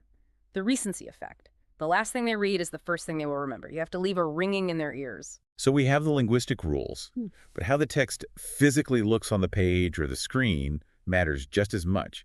You can write the most brilliant Churchillian copy in the world, but if it is formatted poorly, no one will ever read it. The text references the novelist William Faulkner here, specifically his book Intruder in the Dust. Yes, the author admits he has never actually read Intruder in the Dust because the paragraphs are like 8 pages long. Yeah. He refers to them as shower curtain paragraphs. Shower curtain paragraphs. Just a massive, sheer, unbroken wall of gray text. When a reader is scrolling through an email or a website and they encounter a shower curtain paragraph, their brain immediately registers it as manual labor. It looks exhausting. It looks dense, impenetrable, and exhausting. You have to avoid this at all costs. You must break your copy into short, inviting, bite-sized chunks. Use bullet points. Use white space. And break the grammatical rules if you have to. A one-word sentence is fine. God. Exactly. Ending with a preposition is fine if that is how people actually speak. The goal is clarity and velocity, not appeasing your high school English teacher. But all of these mechanics, the simple language, the short paragraphs, the vivid imagery, they only work if they are directed at the right target. And this is where we have to fundamentally shift how we think about the audience. To make your writing sound human, you have to write to a human. This is one of my absolute favorite concepts from this deep dive. Let's introduce a character. Let's call her Jill at the airport. I love Jill. When you are writing a piece of copy, you cannot write to a marketing demographic. You cannot write an email addressed to females, 18 to 34, household income over 50K, who index high for outdoor activities. That's a data set. You cannot have a conversation with a data set. You have to visualize a single specific human being. You visualize Jill. Let's build out her reality. Jill is stuck at gate C42. Her flight has been delayed 3 times, her phone is at 12% battery, and someone else is hogging the only outlet. Naturally. She is incredibly bored, she is slightly annoyed, and to top it all off, she has a gummy bear stuck in her back molar that she can't get out. She is currently flipping through a magazine backward just to pass the time. That is a real person. Yes. And your job is to write a message that is so empathetic, so engaging, and so unmistakably human that it makes Jill, sitting there at gate C42, stop trying to get the gummy bear out of her teeth for 30 seconds to read what you have to say. How do you talk to her? Well, you certainly don't talk to her about the inconsistencies of viscosity. Yeah. You don't try to impress her with your corporate synergies. You talk to her like a friend sitting in the seat next to her. You use humor. You use empathy. You provide concrete, specific details that ground your argument in a reality she recognizes. If we synthesize this approach to body copy, it really comes down to a rigorous filtering process. Right. Step 1. Visualize Jill at the airport. Fix her in your mind. Step 2, and this is Arguably the most important mechanical check you can do. Once you have drafted your copy, you must read it out loud. Out loud, in an empty room, feeling slightly ridiculous. Yes. You must speak the words. The eye will skip over clunky phrasing, but the tongue will trip right over it. If you stumble over the sentence while reading it out loud, I guarantee you the reader will stumble in their mind. Absolutely. If it sounds unnatural coming out of your mouth, it will sound unnatural in their head. Rewrite it until it flows like a conversation. And step 3. Once it sounds good out loud, you go back and you ruthlessly cut the text by 1/3. Every unnecessary adjective, every throat-clearing introduction / it. Go on. Oh, and a crucial bonus rule when you're finalizing the text. Never, ever trust spell check. Oh, spell check is the enemy. It is a machine. It does not know the difference between your and your. It doesn't know there, and there. Oh. If you send an email with a glaring typo, all your brilliant Churchillian persuasion instantly evaporates, and you just look careless. Use your own eyes. So if we pull back and look at the architecture of persuasion we're building here, we have a system. We silence the inner critic to generate messy, wild ideas. We systematically distilled those ideas into a sharp, pattern-breaking headline that pulls the reader in. And we crafted human, readable, visually inviting body copy that keeps them engaged. The trifecta. But a single ad or a single email does not make a business. How do you tie all of these pieces into a larger campaign? How do you ensure the entire ecosystem of your message is bulletproof before it goes out into the world? That brings us to the final polishing phases. Taglines, sweating the details, and a pretty brutal concept called killing the weak sister. Let's start with the big picture. Every great campaign, every great brand needs an overarching anthem. It cannot just be a clever tagline about a specific product feature. Because product features change. If your core message is tied to the fact that your phone has a 12-megapixel camera, what happens next year when the competitor has a 14-megapixel camera? Your entire brand identity is obsolete. Exactly. The quintessential example of claiming the high ground is Nike's Just Do It. We've heard it a million times, but think about what it actually is. Just do it. It is not a tagline about the durability of the rubber on the sole of a running shoe. It has nothing to do with the shoe itself. Nothing. It is an anthem about life. It is a philosophy about effort, about overcoming laziness, about pushing past your own limitations. When you elevate your core message from a product description to a human philosophy, it gives you immense executional freedom. Nike can make an ad about basketball, an ad about tennis, an ad about a kid learning to ride a bike, or an ad about a marathon runner. They can do anything. They can take the campaign in 100 different tactical directions.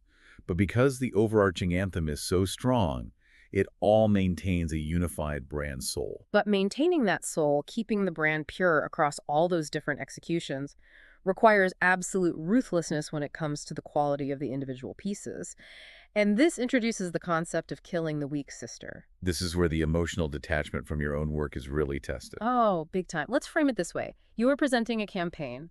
It consists of 3 different ads. You've spent weeks on them. The first 2 ads are absolute A+, home run ideas. They are brilliant. The third one, it's just okay. It's a solid B-. It gets the job done. It hits the strategic points, but it doesn't have the magic of the other 2. The rule states that you must ruthlessly cut that third ad. You must kill the weak sister. And it is incredibly hard to do, especially because of the sunk cost fallacy. You've spent money on it, you spent time on it, so you want to use it. And as a creator, you see the ads as a family. You lay them all out on a conference table together, you look at the 3 of them, and you grade them on a curve. You think, well, the B- ad looks fine when it's standing next to the 2 A+ ads. But that is a complete delusion because the consumer does not live in your conference room. Exactly. The reader never sees the family. The reader encounters your work one piece at a time, out in the wild, completely stripped of context. Jill at the airport flips the page of her magazine and sees the B- ad. She doesn't stop and say, well, this specific ad is a bit mediocre, but I bet the other 2 ads in this campaign that I haven't seen yet are brilliant, so I'll give this brand a pass. Right, she has no idea. No. She looks at the B- ad and she subconsciously concludes this is a B- brand. This is a mediocre company. That is terrifying. One piece of average work can dilute all the brilliant work. You cannot have one mediocre ad riding the coattails of 2 great ones. Every single execution, every single touch point with the customer must be able to stand entirely on its own weight and represent the absolute best of the brand. If it can't, you kill it. which means you have to sweat the details until the very last possible second. The text quotes the French poet Paul Valéry, who famously said, "A poem is never finished, only abandoned." It perfectly describes the creative life cycle. You never actually reach a point where a piece of writing is absolutely objectively perfect. There is always another word to tweak, a sentence to shorten, a rhythm to tighten.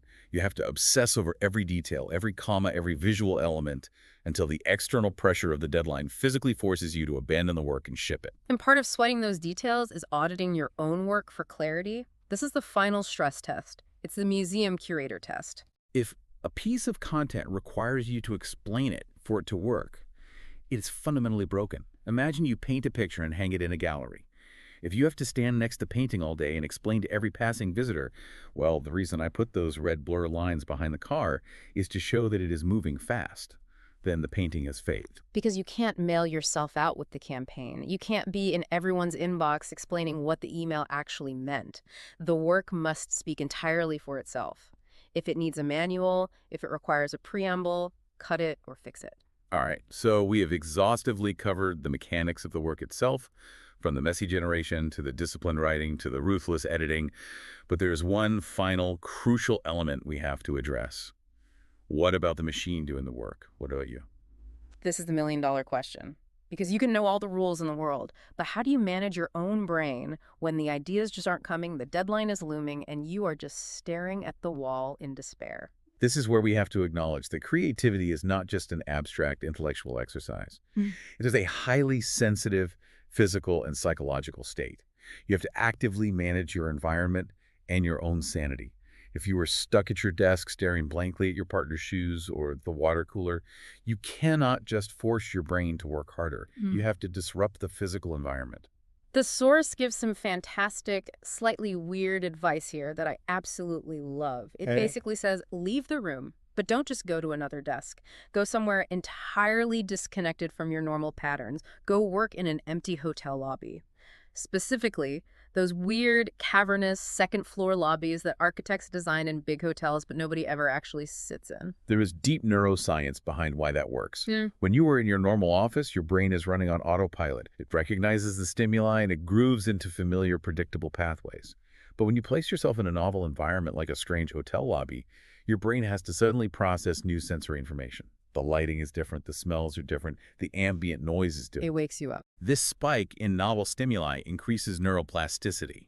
It literally shakes your neural networks awake, which makes it far easier to form the new, weird connections necessary for a great idea. The copywriter Sally Hogshead takes this even further. She suggests doing something intentionally disruptive, like ordering a Domino's pizza and having it delivered to a Starbucks while you are working there. It's a brilliant way to forcibly break the routine and inject a sense of play and absurdity into your physical reality, which instantly translates into your mental state. And it extends beyond just where you sit. It includes the physical tools you use. The advice is to get off the computer. As we discussed, the blinking cursor induces a low-level panic. But David Fowler, a phenomenal creative director, notes that switching to a pen and paper completely changes the interaction. The physical act of dragging ink across paper bypasses the rigid formatting of a word processor. You can write diagonally, you can draw arrows, you can circle things. It allows for a fluidity of non-linear thinking that a keyboard simply does not permit. Fowler argues that ink connects much closer to the heart. It feels more like play and less like a final exam.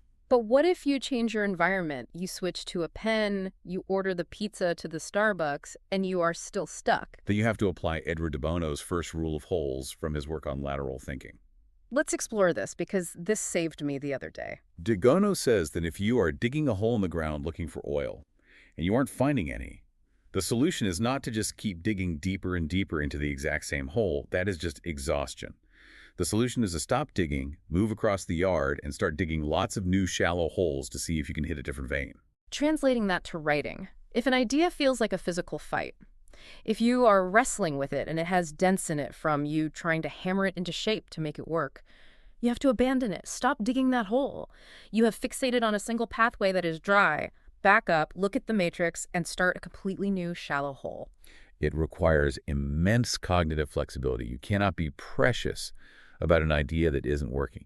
Milton Glaser, the legendary graphic designer, had a fantastic analogy for managing this kind of mental load. Yeah. He said working on one massive thing, focusing all your attention on a single project, is like facing a rhinoceros. Right. It is terrifying, it is massive, it is charging right at you, and it paralyzes you with fear. But he said working on 10 things at once is like playing badminton. Exactly. When you have multiple projects or multiple holes you are digging, you can lightly bounce between them. You hit the birdie over the net on Project A, and while you are waiting for it to come back, you turn and hit Project B. And here is the secret. While your conscious, anxious mind is focused on the badminton game of Project B, your subconscious mind, the default mode network in your brain, is quietly, effortlessly solving the problem of Project A in the background. That is why you get your best ideas in the shower or driving a car. Because your conscious mind is occupied with a mundane task and the subconscious is finally free to connect the dots without the CPA hovering over it. Precisely. But we must address a dangerous misconception here. All this talk about chaotic hotel lobbies and unhinged poets can lead to the romanticized myth of the tortured, drug-addled creative. There is this pervasive cultural idea that you need to live a chaotic, messy, reckless life in order to be a brilliant artist or a creative thinker. It's the Hemingway myth, the idea that pain and chaos are the fuel for brilliance. But the source material absolutely destroys this myth, and I think it is the most important lesson in the entire deep dive. It quotes the 19th century French novelist Gustave Flaubert, who perfectly articulated the reality of sustainable creativity. Flaubert said, "Be orderly in your normal life so you can be violent and original in your work." Be orderly in your normal life so you can be violent and original in your work. That is staggering. It is the absolute truth. True, sustainable creativity requires immense discipline and emotional safety. To come up with a culture-shifting idea, you have to take massive intellectual and creative risks. You have to leap into the unknown. If your personal life is in chaos, if your finances are a mess, if your relationships are falling apart, if you're completely sleep-deprived, your brain is already in survival mode. It craves safety. So when you sit down to work, your brain will subconsciously force you to make safe, boring, predictable choices because it cannot handle any more risk. Wow. Chaos in life equals safe, boring work. Yes. But if your life is orderly, if you pay your taxes, if you get 8 hours of sleep, if your relationships are stable, you have built a solid foundation. You have a safety net. And because you are safe in reality, you have the psychological freedom to be absolutely wild, dangerous, and violently original on the page. The discipline of the CPA in your real life enables the freedom of the poet in your work life. So, practically speaking, managing the machine means managing your discipline. First, identify your most productive hours. Are you biologically a morning person or an afternoon person? Once you know, you must fiercely protect those hours for idea generation only. Do not burn your peak cognitive window answering emails or sitting in status meetings. Guard that time. Second, as we said, if you are stuck, physically change your location and your tools. And third, and perhaps most importantly for your long-term sanity, maintain perspective. The philosopher Bertrand Russell noted that one of the earliest symptoms of an approaching nervous breakdown is the belief that your work is terribly, terribly important. Yes, you have to relax. It's just an ad. It's just an email. It's just a pitch deck. You are not performing open heart surgery. You are not disarming a bomb. The irony is that taking that life or death pressure off yourself, laughing at the absurdity of what we do for a living, is often the exact psychological release that allows the brilliant idea to finally surface. If we pull all of these threads together, from silencing the inner critic to writing 100 headlines to translating corporate jargon into human empathy to managing our own sanity, there is one clear, defining insight that represents the absolute soul of this entire discussion. And what is that? Creativity in business is not a lightning strike of divine inspiration. It is not magic. It is a highly disciplined, blue-collar job of mass production. It requires generating a massive, messy volume of raw material, methodically structuring that material, and then ruthlessly, agonizingly editing away the jargon and the cliches until only a simple, undeniable human truth remains. The terrifying white bull of the blank page is not defeated by waiting for a muse. It is defeated by process. You lock the CPA out of the room, you let the poet run wild, you embrace the rusty water, you write 100 headlines even when your brain is screaming to stop. You read your copy out loud to an empty room, and you sweat the details until they literally tear it out of your hands. You just have to put your feet up on the desk, stare at the wall, and start digging the ditch. Absolutely. So here's the final thought I want to leave you with. Tomorrow morning, when you sit down to write an email, craft a pitch, or post a piece of content, before you type a single word, ask yourself, are you writing to a demographic? Or are you writing to Jill at the airport? And next time on The Deep Dive, we are going to take these perfectly crafted, brilliantly edited ideas off the safety of the printed page, and we are going to throw them into the chaotic, high-stakes, million-dollar world of television commercials, where you will learn why the absolute best way to direct a massive budget is to pretend you have no money at all. What you just listened was the beginning of a full audio, way longer, explaining every single chapter of the book. If you would like to keep listening to the end and access to the full audio, you can access it with the link down below in the description and in the pinned comment.